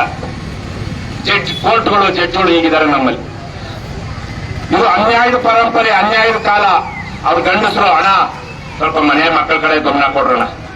ನೀವು ಹೇಳೋ ಶಕ್ತಿ ನನಗಿದೆ, ನೈತಿಕತೆ ಇದೆ. ಯಾಕಂದ್ರೆ ನಾವು ನೋಡಿದೀವಿ, ನೀವು ಗಂಡಸರು ಸ್ವಲ್ಪ ಮಾನ ಮರ್ಯಾದೆ ಪ್ರಾಮಾಣಿಕತೆಯಿಂದ ಹೋರಾಟದ ತೊಡಗಬೇಕು. ಎಲ್ಲ ಕೂತಿದ್ದೀರಾ, ಇಲ್ಲ ಅಂತ ಹೇಳೋದಿಲ್ಲ. ಆದ್ರೆ ಈ ಹೋರಾಟ 425 ಅಲ್ಲ, 4,000 ದಿನಗಳು ಆಗ್ಬೋದು. ಮೊನ್ನೆ 1,800 ದಿನ, ಇವರೆಲ್ಲ 1,800 1,900 ದಿನ ಅಲ್ವಾ ಯಶವಂತ್? ಇವರೆಲ್ಲ ಮಾಡಿ ದೇವನಹಳ್ಳಿ ಹತ್ರ ಚಂದ್ರಾಯಪಟ್ಟಣ ಅಂತ ಒಂದು ಊರು, ಇಲ್ಲಿರೋ ಹಾಸನ ಚಂದ್ರಾಯಪಟ್ಟಣ ಅಲ್ಲ, ಬೆಂಗಳೂರು ಆ ಕಡೆ ನೆಲಮಂಗಲ ದೇವನಹಳ್ಳಿ ಮತ್ತೆ ಹೊಸಕೋಟೆ ಪಕ್ಕದಲ್ಲಿ ಚಂದ್ರಾಯಪಟ್ಟಣ ಅಂತ ಊರಿದೆ. ಆ ಊರ ಹತ್ರ ಇವರು ಸಂಗಾತಿಗಳೆಲ್ಲ ಸೇರಿ ಊರವ್ರನ್ನೆಲ್ಲ ಸೇರ್ಕೊಂಡು 1,800 ದಿನ 8 ವರ್ಷ 4 ವರ್ಷ ನಿರಂತರ ಹೋರಾಟ ಮಾಡಿದ ಕಾರಣಕ್ಕಾಗಿ ಇವತ್ತು ಅವರಿಗೆ ರೈತರಿಗೆ ಭೂಮಿ ಉಳಿಯಿತು. ನಿಮಗೂ ಏನಾಗ್ತದೋ ಗೊತ್ತಿಲ್ಲ. ಇವೆಲ್ಲ ಚಮಕ್ಕ ಚಿಟಿಕೆ ಹೊಡೆಯೋದ್ರಲ್ಲಿ ಆಗಲ್ಲ. ನೀವು ಉಸಿರು ಬಿಗಿ ಹಿಡಿದು ಹೇಗೆ ಒಂದು ಬೆಳೆ ಬೆಳೆಯುವಾಗ ಅದು ಮೊಳಕೆ ಆಗೋದ್ರಿಂದ ಹಿಡಿದು ಕೂಲಿ ಬರೋ ತನಕ ಉಸಿರು ಬಿಗಿ ಹಿಡಿದು ನಾವು ಭೂಮಿ ನೆಲ ಕಾಪಾಡ್ಕೊಂಡು ಬೆಳೆ ಕಾಪಾಡ್ಕೊಳ್ತೀವೋ ಆ ತರಕ್ಕೆ ಇವತ್ತು ಭೂಮಿ ಕಾಪಾಡ್ಕೊಳ್ಬೇಕು ಅಂದ್ರೆ ನೀವು ಉಸಿರು ಬಿಗಿ ಹೋರಾಟ ಮಾಡಬೇಕು. ನಿಮ್ಮ ಹೆಸರಲ್ಲಿ ಏನೇನೋ ಆಗುತ್ತೆ. ಇಲ್ಲಿರೋರು ಎಷ್ಟು ಜನ ಇರ್ತಾರೋ, ಎಷ್ಟು ಜನ ಇರಲ್ವೋ, ಎಷ್ಟು ಜನ ನಮ್ಮ ಪಾರ್ವತಿ ಪತಿ ಅಂದ್ಬಿಡ್ತಾರೋ ಗೊತ್ತಿಲ್ಲ. ಹೌದಮ್ಮ, ನೆನ್ನೆ ಇದ್ದವ್ರು ಇವತ್ತಿಲ್ಲ. ಆ ತರದ ಬದುಕು ಇವತ್ತು ನಾವು ಬದುಕ್ತಾ ಇರುವಂತದ್ದು. ಆದ್ರೂ ಒಂದು ಸಂಘಟನೆ, ಒಂದು ಸಂಘ, ಒಂದು ಸಾಮೂಹಿಕತೆ ಅಂತಿದ್ದಾಗ ರಾಮಯ್ಯ ಬರ್ತಾನೆ, ಭೀಮಯ್ಯ ಹೋಗ್ತಾನೆ, ತಿಮ್ಮಯ್ಯ ಬರ್ತಾನೆ, ಇನ್ಯಾರೋ ಹೋಗ್ತಾರೆ. ಆದ್ರೆ ಹೋರಾಟ ಯಶಸ್ಸು ಸಿಗುವ ತನಕ ನಡೀತಾ ಇರುತ್ತೆ. ಅದಕ್ಕೆ ನೀವು ಸಂಘಟಿತವಾಗಿ ಮಾಡಬೇಕು ಅನ್ನೋದು. ಸಂಘಟಿತವಾಗಿ ಇನ್ನು ನಮ್ಮವ್ರು ಹೇಳೋ ಒಂದು ಕತೆ ಹೇಳ್ಬಿಟ್ಟು ನಾನು ಮಾತು ಮುಗಿಸ್ತೀನಿ. ನಿಮ್ಮ ಹೋರಾಟ ಯಾವಾಗ ಗೆಲ್ಲುತ್ತೆ ಅಂತ ಅರ್ಥ ಆಗಲಿ ಅಂತ. ಹುಲಿ ಯಾವತ್ತಾದ್ರೂ ಆನೆ ನೋಡಿದ್ಯಾ? ಆನೆ ಕೊಂದಿರೋದು ನೋಡಿದೀರಾ? ಸಿಂಹ ಇದು ನೋಡಿಲ್ಲನಕ್ಕ? ನಿನಗೆ ಕೇಳ್ತಾ ಇರೋದಿಲ್ಲ ಅಂತಿದ್ಯಾ? ಸಿಂಹಗಳು ಆನೆಯನ್ನು ಸಾಯಿಸ್ತವೆ. ಸಿಂಹಗಳು ಆನೆಯನ್ನ ಸಾಯಿಸಿ ಆನೆ ತಿಂತವೆ. ಅದಕ್ಕೇನೆ ಸಿಂಹ ಸ್ವಪ್ನ ಯಾರು ಬರೋದು? ಆನೆಗಳಿಗೆ ಸಿಂಹ ಕಂಡ್ರೆ ಭಯ. ಹುಲಿ ಕೆಲವೊಂದು ಸಂದರ್ಭದಲ್ಲಿ ಸಿಂಹಕ್ಕಿಂತ ದಪ್ಪ ಬಲಿಷ್ಠ. ಆದರೆ ಯಾವ ಹುಲಿನೂ ಆನೆನ ಹೊಂದಿಲ್ಲ. ಆದ್ರೆ ಸಿಂಹ ಈಗಲೂ ಆಫ್ರಿಕಾದಲ್ಲಿ ಒಂದು ದಿವಸಕ್ಕೆ 2 ದಿವಸಕ್ಕೆ ಒಂದೊಂದ್ಸಲ ಒಂದೊಂದು ಆನೆನ ಸಾಯಿಸ್ತಾ ಇರ್ತವೆ ಸಿಂಹಗಳು. ಯಾಕೆ? ಗುಂಪು ಹುಲಿ ಬೆದೆ ಬಂತ, ಅದೆಲ್ಲೋ ಹುಚ್ಚ ಹೋಯ್ತು. ಗಂಡು ಹುಲಿ ಆ ವಾಸನೆಗೆ ಒಂದು 5-10 ಕಿಲೋಮೀಟರ್ ದೂರದಿಂದ ಓಡಿ ಬರುತ್ತೆ. 1 ದಿವಸ 2 ದಿವಸ ಹೆಣ್ಣು ಸಿಂಹ ಜೊತೆ ಇರುತ್ತೆ. ಆಮೇಲೆ ಅವನು ಬೇರೆ ಇವಳು ಬೇರೆ. ಈ ಹುಲಿ ಗರ್ಭಿಣಿ ಆಯ್ತು, ಮಕ್ಕಳು ಸಾಕು ಬೆಳೆಸ್ತು, ಮಕ್ಕಳು ಬೆಳೆದ ಮೇಲೆ ಮತ್ತೆ ಓಡಿಸ್ತಾ ಇರುತ್ತೆ. ಹುಲಿ ಯಾವತ್ತೂ ಸಂಸಾರ ಮಾಡಲ್ಲ, ಬರೀ ಸಂತಾನೋತ್ಪತ್ತಿ ಮಾಡುತ್ತೆ. ಗೊತ್ತಾಗ್ತಿದೆಯಲ್ವಾ? ನಾನೆಲ್ಲ ವಿವರಿಸಬೇಕಾಗಿಲ್ಲ. ಅದಕ್ಕೆ ಹುಲಿ ತನಗಿಂತ ಚಿಕ್ಕ ಪ್ರಾಣಿಗಳನ್ನೇ, ತನಗಿಂತ ಅಬಲರನ್ನೇ ಸಾಯಿಸೋದು. ಯಾವುದೋ ಹಸು ಸಿಕ್ಕಿದ್ರೆ, ಕುರಿ ಸಿಕ್ಕಿದ್ರೆ, ಜಿಂಕೆ ಸಿಕ್ಕಿದ್ರೆ. ಆದ್ರೆ ಸಿಂಹ ದೊಡ್ಡದಕ್ಕೆ ಏನ್ ಇದು ಏನಪ್ಪದು ಚಿರಾಫೆ ಎಷ್ಟು ದೊಡ್ಡ ಪ್ರಾಣಿ ಅಂತದನ್ನ, ಆನೆಯನ್ನ ಸಣ್ಣವನು ತಿಂತಾವೆ, ಇಲ್ಲ ಅಂತಲ್ಲ. ಆದ್ರೆ ಸಿಂಹಗಳು ಯಾವತ್ತೂ ಗುಂಪಲ್ಲಿರ್ತವೆ. ಒಂಟಿ ಸಲಗ ಅಂತೀವಿ, ಆನೆಗಳು ಅಷ್ಟೇ ಗುಂಪಲ್ಲೇ ಇರೋದು. ಯಾವುದೋ ಒಂದೊಂದು ಮಾತ್ರ ಬೇರೆ ಕಾರಣಕ್ಕಲ್ಲಿ ಯಾರು ಯಜಮಾನ್ರು ಆಗ್ಬೇಕು ಅಂತ ಗಲಾಟೆ ಬಂದಾಗ ಓಡಿಸ್ಬಿಡ್ತವೆ ಕೆಲವೊಂದು ಗಂಡು ಆನೆಗಳು ಸೇರ್ಕೊಂಡು ಒಂದು ಗಂಡಾನೆನ. ಅವು ಒಂಟಿ ಸಲಗ, ಅವೇನೇ ಸ್ವಲ್ಪ ಹಳ್ಳಿಗಳ ಮೇಲೆ ಬರುವಂತದ್ದು. ಅವು ಅಷ್ಟೇ ಹಿಂಡಲ್ಲಿರ್ತವೆ ಆನೆಗಳು. ಆದರೆ ಸಿಂಹಗಳು ಆಗ್ಲೇ ಹೇಳ್ದಂಗೆ ಹುಲಿ ತರಕ ನೀವು ಹೋರಾಟ ಮಾಡಿದ್ರೆ, ನಾನು ಹೀರೋ ಅಂದ್ರೆ ನಿಮ್ ಹೋರಾಟ ಗೆಲ್ಲಲ್ಲ. ನೀವು ಸಿಂಹಗಳ ತರ ಇರಬೇಕು. ಸಿಂಹಿಣಿಗಳು ಆಕ್ಚುಲಿ ಗಂಡಸರು ಸಿಂಹಗಳಲ್ಲಿ ಇನ್ನೊಂದು ಕತೆ ಕೇಳ್ಕೊಳ್ಳಿ. ನಾವು ಪ್ರಾಣಿಗಳೇ, ಮನುಷ್ಯರೇನು ಬೇರೆ ಏನೂ ಅಲ್ಲ. ಗಂಡು ಸಿಂಹಗಳು ಪ್ರೊಟೆಕ್ಷನ್ ಕೊಡ್ತವೆ. ಬೇಟಾಡೋದು ಯಾವ ಗೊತ್ತಲ್ವಾ ಮೇಡಮ್? ಯಾರು ನೀವೆಲ್ಲ ನೋಡ್ಬೇಕು, ನ್ಯಾಷನಲ್ ಜಿಯೋಗ್ರಫಿ. ಮಕ್ಕಳಷ್ಟೇ ಅಲ್ಲ, ನೀವು ದೊಡ್ಡವ್ರು ನೋಡ್ಬೇಕು. ಹೆಣ್ಣು ಸಿಂಹಗಳು ಬೇಟಾಡೋದು, ಗಂಡು ಸಿಂಹಗಳು ರಕ್ಷಣೆ ಕೊಡೋದು. ಹಾಗೆ ಮನುಷ್ಯರು ಅವ್ರು ಮಾಡ್ಲಿ, ನಾವೆಲ್ಲ ಹೋರಾಟ ಮಾಡ್ತೀವಿ ಅಂತಲ್ಲ. ಇವತ್ತಿನ ಹೋರಾಟ ಇವತ್ತು ಗೆಲ್ಲಬೇಕು ಅಂದ್ರೆ ಹೆಣ್ಣು ಮಕ್ಕಳಿಗೆ ಗೆಲ್ಲಿಸ್ಕೊಡ್ಬೇಕು. ಅಷ್ಟಕ್ಕೆ ನಾನು ಹೇಳ್ತೇನೆ. ಯಾಕಂದ್ರೆ ಗಂಡು ಮಕ್ಕಳಿಗೆ, ಗಂಡಸರಿಗೆ ನಿಮ್ಮಷ್ಟು ಬದ್ಧತೆ ಆಗ್ಲಿ, ನಿಮ್ಮಷ್ಟು ಅನಿವಾರ್ಯತೆ ಆಗ್ಲಿ ಇರೋದಿಲ್ಲ. ಆಚೆ ಹೋದ ತಕ್ಷಣ ಅವನ ಕಥೆನೇ ಬೇರೆ, ಅವನ ಮನಸ್ಸೇ ಬೇರೆ. ಎಲ್ಲೆಲ್ಲೋ ಮಸಾಲೆ ದೋಸೆ ಹೋಗ್ಬಿಡ್ತಲ್ಲ. ಈಗ ಯಾರು ಮಸಾಲೆ ದೋಸೆಗೆ ಆಸೆ ಪಡಲ್ಲ. ಎಲ್ರಿಗೂ ಬಿರಿಯಾನಿನೇ ಬೇಕು. ಏನ್ ಬೇಕಮ್ಮ? ಅಥವಾ ಇನ್ನೇನ್ ಬೇರೆ ಏನಾದ್ರು ಹೇಳ್ದ? ಮಟನ್ ಚಾಪ್ಸು, ಬಿರಿಯಾನಿ, ಅದ್ರ ಜೊತೆಗೆ ನಂಚ್ಕೊಳ್ಳೋದಕ್ಕೆ ಚಾಕ್ನ, ಬಾಟ್ಲು ಇವೇ ಬೇಕು. ಪುಣ್ಯಾಪುರ ನಮ್ಮ ಹಿರಿಯಕರು ಯಾವುದೋ ತಾಲೂಕ್ ಕಚೇರಿಗೆ ಹೋಗ್ತೀವಿ ಅಂತ ಹೋಗ್ಬಿಟ್ಟು ಅಲ್ಲೆಲ್ಲ ಸ್ವಲ್ಪ ಕೆಲಸ ಮಾಡ್ಕೊಂಡು ಅಲ್ಲೊಂದು ಮಸಾಲೆ ದೋಸೆ ತಿಂದ್ರೆ ಸಾಕು, ಹೊಟ್ಟೆ ತುಂಬಿಕೊಂಡು ವಾಪಸ್ ನೋಡ್ತಾ ಇದ್ರು. ಇವತ್ತಿರೋ ಗಂಡಸರು ಹಂಗಿಲ್ಲ. ತುಂಡು ಕರೆಕ್ಟ್ ಆಗಿ ಹೇಳಿದ್ವಿ ನೋಡಿ. ಅದಕ್ಕೆ ಹಣ ಅವೆಲ್ಲ ಬಿಟ್ಟು ಹೋರಾಟದಲ್ಲಿ ಪ್ರಾಮಾಣಿಕವಾಗಿ ಭಾಗವಹಿಸಿ. ಹೋರಾಟ ಯಶಸ್ವಿ ಆಗಬೇಕು ಅಂದ್ರೆ ನೀವು ಕಾನೂನು ಭಂಗ ಚಳವಳಿನ ಮಾಡಬೇಕು. ಮೊನ್ನೆ ಇಲ್ಲೇನ್ ಮಾಡಿದ್ರಲ್ಲ ರಸ್ತೆ ತಡೆ, ಆ ತರದ ರಸ್ತೆ ತಡೆಗೆ ನೀವು ಹೆಣ್ಣು ಮಕ್ಕಳು ಮುಂದೆ ನಿಂತ್ಕೊಂಡು ಕಾನೂನು ಭಂಗ ಚಳವಳಿ ಮಾಡಬೇಕು, ಅಸಹಕಾರ ಚಳವಳಿ ಮಾಡಬೇಕು, ಶಾಂತಿಯುತವಾಗಿ ಅಹಿಂಸಾತ್ಮಕವಾಗಿ ಮಾಡಬೇಕು. ನಿಮ್ಮಲ್ಲಿ ಯಾರೋ ಬೇಕು ಅಂತಲೇ ಈ ಪುಂಡ್ರು ಪೋಖ್ರು ಇರ್ತಾರಲ್ಲ, ಯಾರೋ ಬಾಡಿಗೆ ಇಟ್ಟಿರೋನು, ಅವನ ಕಡೆ 4 ಜನ ಕಳಿಸ್ಬಿಡ್ತಾನೆ. ತಗೊಂಡೋಗಲ್ಲದ್ದು ಬಾಟ್ಲಿಗೆ ಪೆಟ್ರೋಲ್ ಹಾಕೊಂಡು ಹೊಡೆದ್ಬಿಡು, ಬೆಂಕಿಸ್ಬಿಡು ಅಂತ ಒಂದು ಗಾಡಿಗೆ. ಪೊಲೀಸರು ಕಾಯ್ತಾ ಇರ್ತಾರೆ, ಯಾಕೋ ಎಲ್ಲಿದಾರೋ ಗೊತ್ತಿಲ್ಲ. ಅವ್ರು ಪೊಲೀಸರು ಅಂತದಾಗಿ ಅಂತ ಒಂದು ಲಾಠಿ ತಗೊಂಡು ಮುಂದೆಲ್ಲ ಹೊಡೆದು ಬಿಡ್ತಾರೆ. ಹಾಕಿದವನು ಯಾರು? ಅವನವನೋ ಲೋಫರ್ರು, ಹೋರಾಟನ ಹಾಳು ಮಾಡ್ಬೇಕು ಅಂದ್ಕೊಂಡಿರೋನು. ಅದಕ್ಕೆ ನೀವು ಮೈಯೆಲ್ಲ ಎಚ್ಚರವಾಗಿರ್ಬೇಕು. ಪೊಲೀಸರು ನಂಬಾರ್ದು. ಇವತ್ತು ಪೊಲೀಸರು ಸಹ ಅವರ ಆಳುಗಳು, ನಿಮ್ಮ ಸೇವಕರಲ್ಲ. ಅವರು ಅವರ ಆಳುಗಳು. ಸುಳ್ಳು ಮೊಕದ್ದಮೆ ಹಾಕ್ತಾರೆ. ಎಷ್ಟು ಕೇಸ್ ಇದೆ ಇಷ್ಟೊಂದು ನಿಮ್ಮ ಮೇಲೆ? ತುಂಬಾ ಇದೆಯಾ? ನನ್ನ ಮೇಲೆ 13 ಕೇಸ್ ಇದೆಯಮ್ಮ, ನ್ಯಾಯ ಕೇಳೋದಕ್ಕೆ ಹೋಗಿರೋದಕ್ಕೆ. ನೀವು ನಮ್ಮ ಕರ್ತವ್ಯ ಕಟ್ಟಿ ಪುಡ್ಗೋಸಿ ಕೇಸ್ ಅದು. ಆದ್ರೆ ಬೇಲ್ ತಗೊಳ್ಬೇಕು. ಬೇಲ್ ತಗೊಳ್ಳಿಲ್ಲ ಅಂದ್ರೆ ಜೈಲ್ ಕಳಿಸ್ತಾರೆ. ನಾನೊಂದು ದಿವಸ ಜೈಲಲ್ಲಿ ಬಂದಿದ್ದೀನಿ. ಅದೇ ನಿಮ್ಮೆಲ್ಲ ಹಾಕ್ತಾರೆ, ಭಯ ಪಡಬೇಡಿ ಅಣ್ಣ. ಕೋರ್ಟು ನಮ್ದೇ, ಜೈಲು ನಮ್ದೇ, ಸರ್ಕಾರದ ನಮ್ದೇ, ದೇಶನೇ ನಮ್ದು. ಆ ಪೊಲೀಸರು ಅಲ್ಲಿ ಯಾರೋ ಅಲ್ಲಿರೋರಲ್ಲ ಪೊಲೀಸರು, ನೀವು ಸ್ವಲ್ಪ ಲೆಕ್ಕ ಹಾಕಿದ್ರೆ ನಮ್ಗೆ ಯಾರೋ ದೂರ ಸಂಬಂಧಿಕರೇ ಇರ್ತಾರೆ. ಆ ಜೈಲಲ್ಲಿರೋರು ನಮ್ಮ ಸಂಬಂಧಿಕರೇ ಇರ್ತಾರೆ. ಜಡ್ಜ್ಗಳೇನು ಅದೇನೋ ದೊಡ್ಡ ಬಿಗ್ ಹಾಕೊಂಡು ಕೂತ್ಕೊಳ್ತಾ ಇದ್ರಲ್ಲ ಬ್ರಿಟಿಷ್ ಅಲ್ಲ ಜಡ್ಜ್ಗಳು, ಅವರು ನಮ್ಮ ಅಣ್ತಮ್ಮಂದ್ರೆ. ನಾನು ವಾಸ ಮಾಡ್ತಿರೋ ಜಾಗದಲ್ಲಿ ಒಂದು 500 ಜನ ಜಡ್ಜ್ಗಳಿದ್ದಾರೆ. ಎಷ್ಟು ಹೇಳಿ? 500 ಜನ. ಜುಡಿಷಿಯಲ್ ಬ್ಲಾಕ್ ಅಂತ ಕೋರಮಂಗಲದಲ್ಲಿ, NGVಲಿ, ಅಲ್ಲೇ ಪಕ್ಕದಲ್ಲೇ. ಅವರೆಲ್ಲ ಎಲ್ಲಿಂದ? ಅಮೆರಿಕದಿಂದ ಬಂದ್ರ, ಇಂಗ್ಲೆಂಡಿಂದ ಬಂದ್ರ? ಅವರು ನಮ್ಮವ್ರೆ. ಭಯ ಪಡಬೇಡಿ. ಆದ್ರೆ ಕಾನೂನು ಭಂಗ ಮಾಡಿ ಕಾನೂನು ಕೈಗೆತ್ಕೋಬೇಡಿ. ಅವರು ಈಗ ಬರ್ತಾರ ಸರ್ವೆ ಗಿರ್ವೆ ಮಾಡೋದಿಕ್ಕೆ, ನೀವು ಅಡ್ಡ ಮಲಗಬೇಕು. ಯಾವ ಗಾಡಿ ಒಳಗಡೆ ಬಿಡಬಾರ್ದು. ಆವಾಗ ರಸ್ತೆ ತಡೆ ಮಾಡಬೇಕು. ನೋಡಿ ಅಲ್ಲಿ ಹೋರಾಟ ಮಾಡ್ತಾ ಇದ್ದಾರೆ ಮದ್ದೂರಲ್ಲಿ, ಊರಲ್ಲಿ, ಹೆಜ್ಜಲಗೆರೆ ಅಂತ ಹಳ್ಳಿ, ಸುನಂದ ಜಯರಾಮ್ ಅಂತ ಅವ್ರನ್ನೂ ಒಂದು ದಿವಸ ಕರ್ಕೊಂಡು ಬನ್ನಿ. ಯಶವಂತ್ ಒಳ್ಳೆ ಹೆಣ್ಮಗಳು, ರೈತ ಹೋರಾಟಗಾರ್ತಿ. ಇಡೀ ರಾಜ್ಯದಲ್ಲಿ ರೈತ ಹೋರಾಟಗಾರರಲ್ಲಿ ಬಹಳ ದೊಡ್ಡ ಹೆಸರು ಸುನಂದಾ ಜನ ಕೇಳಿದೇನಮ್ಮ. ಅವ್ರ ಊರನ್ನ ಮದ್ದೂರು ನಗರಸಭೆ ಸೇರಿಸ್ಬಿಡ್ತಿದ್ದಾರೆ. ಅದಕ್ಕೆ ಅಲ್ಲಿನೂ ಒಂದು 50-100 ಜನ ದಿನ ಆಗಿರ್ಬೇಕು, ಇನ್ನೂ ಜಾಸ್ತಿ ಆಗಿರ್ಬೇಕು. 2-3 ತಿಂಗಳಿಂದ ಹೋರಾಟ ಮಾಡ್ತಾ ಇದ್ದಾರೆ. ಊರಿಗೆ MLA ಬಂದ್ರೆ ಪರಕೆ ತಗೊಳ್ತೀವಿ ಅಂತ ಪರಕೆ ತೋರಿಸಿದ್ರು, ನಿಜಕ್ಕೂ ತೋರಿಸಿದ್ರು ಹೆಣ್ಮಕ್ಳು. ಅವರಲ್ಲಿ ಯಾವ್ದೋ ಹೆಣ ಆಗ್ಬಿಡ್ತು, ಅದಕ್ಕೆ ಕದ್ದು ಮುಚ್ಚಿ ಬಂದು ಸತ್ತೋಗಿದ್ದಕ್ಕೆ ಕದ್ದು ಮುಚ್ಚಿ ಬಂದು ನೋಡ್ಕೊಂಡ MLA. ಅವನಿಗೆ ಬೇರೆ ದಿವಸದಲ್ಲಿ ಬರೋದಕ್ಕೆ ಧೈರ್ಯನೇ ಇಲ್ಲ. ಯಾಕಂದ್ರೆ ಹೆಣ್ಮಕ್ಳು ತೀರ್ಮಾನ ಮಾಡಿದ್ದಾರೆ, ಅವನು ಬಂದ್ರೆ ಪರಕೆ ಹೊಡಿತೀವಿ ಅಂತ. ಹಾಗಂತ ಪರಕೆ ಹೊಡೀರಿ ಅಂತ ಹೇಳ್ತಾ ಇಲ್ಲ, ಅವೆಲ್ಲ ಮಾಡ್ಬೇಕು ಅಂತ ಹೇಳ್ತಾ ಇಲ್ಲ. ಆದ್ರೆ ನೀವು ರಸ್ತೆ ತಡೆ ಮಾಡೋದು, ಇನ್ನೊಂದು ಹೋರಾಟ ಮಾಡಲೇಬೇಕು. ಇದು ತೀವ್ರವಾಗಬೇಕು. ಬೇರೆ ಬೇರೆ ಇನ್ನೊಂದಷ್ಟು ಜನ ನೀವೆಲ್ಲ ಕೇಳಿ, ಇವ್ರದ್ದೆಲ್ಲ ಸಹಾಯ ತಗೊಂಡು ರಾಜ್ಯದ ಬೇರೆ ಬೇರೆ ಇರೋರನ್ನ ಕರೆಸಿ ನೀವು ತಡೆ ಮಾಡ್ದಂಗೆ ಮಾಡ್ರಣ. ಸುಮ್ಮನೆ ಯಾರೋ ಬರ್ತಾರೆ, ನಾವೊಂದು ಬಂದ್ಬಿಟ್ಟು ರೆಡಿ ಇದೆಯಾ ಸಿಂಹಾಸನ, ಇಲ್ಲಿ ಕೂತ್ಕೊಂಡು ಭಾಷಣ ಮಾಡ್ಬಿಟ್ಟು ಉಪದೇಶ ಮಾಡೋ ತರಕ್ ಬಿಡಬೇಡಿ. ತೋರಿಸ್ಕೊಂಡು ಬನ್ನಿ ಊರು. ನೀವು ತೋರಿಸ್ತಿಲ್ಲ ಅಂದಿದ್ರೆ ನಂದು ಉಪದೇಶ ಆಗ್ತಾ ಇತ್ತು. ನೀವು ತೋರಿಸಿದ್ ನಾಗರಾಜ್ ಒಳ್ಳೆ ಕೆಲಸ ಮಾಡಿದ್ರಪ್ಪ, ನಮ್ಮ ಕಣ್ಣು ತೆರೆಸಿದ್ರಿ ನೀವು. ಆ ತರಕ್ಕೆ ಕರ್ಕೊಂಡು ಹೋಗೋದು 2 ಗಂಟೆ ಪರವಾಗಿಲ್ಲ, ಊರು ತೋರಿಸ್ಕೊಂಡು ಬನ್ನಿ. ನಿಮ್ ಸುತ್ತಮುತ್ತ ಊರಲ್ಲಿ ಹೆಂಗ್ ಬದುಕ್ತಿದ್ದಾರೆ ಏನೋ ಒಂದಷ್ಟು ತೋರಿಸ್ಕೊಂಡು ಬಂದಾರ, ಸಾಕು, ಅಷ್ಟೇ ಸಾಕವ, ಅಷ್ಟೇ ಸಾಕು. ಇನ್ನು ಅದಕ್ಕಿಂತ ಬೇಕಾ?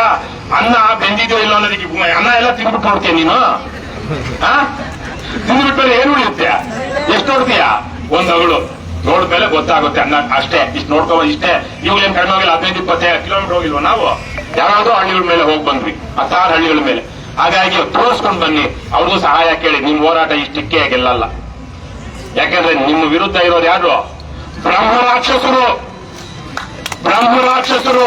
ಸಾಮಾನ್ಯ ಮನುಷ್ಯರು ಅವರನ್ನು ಅಲ್ಲಾಡ್ಸೋದಿಕ್ಕಾಗೋದಿಲ್ಲ. ಮನೋನ್ಮತ್ತ ದುಷ್ಟ ದುರುಳ ಧೂರ್ತ ರಾಜ್ಕುಮಾರ್ ಹೇಳ್ತಾರಲ್ಲ ಇದರಲ್ಲಿ, ಅದು ವಿಷ್ಣು ಹೇಳೋದು. ಆ ತರಕ್ಕೆ ಮನೋನ್ಮತ್ತ ದುಷ್ಟ ದುರುಳ ಧೂರ್ತರು ನಿಮ್ಮ ವಿರುದ್ಧ ಇರೋದು, ನಿಮ್ಮ ಭೂಮಿಯನ್ನು ಆಕ್ರಮಿಸಿಕೊಳ್ಬೇಕು ಅಂತ ಬರ್ತಿರೋರು. ಇವ್ರ ಮನಸ್ಥಿತಿ ಹೇಗಿದೆ ಅಂದ್ರೆ, ಆಗ್ಲೇ ಹೇಳ್ತಾ ಇದ್ದೆ, ಸಾಮೂಹಿಕ ಅತ್ಯಾಚಾರಿಗಳ ಮನಸ್ಥಿತಿ ಇವ್ರದ್ದು.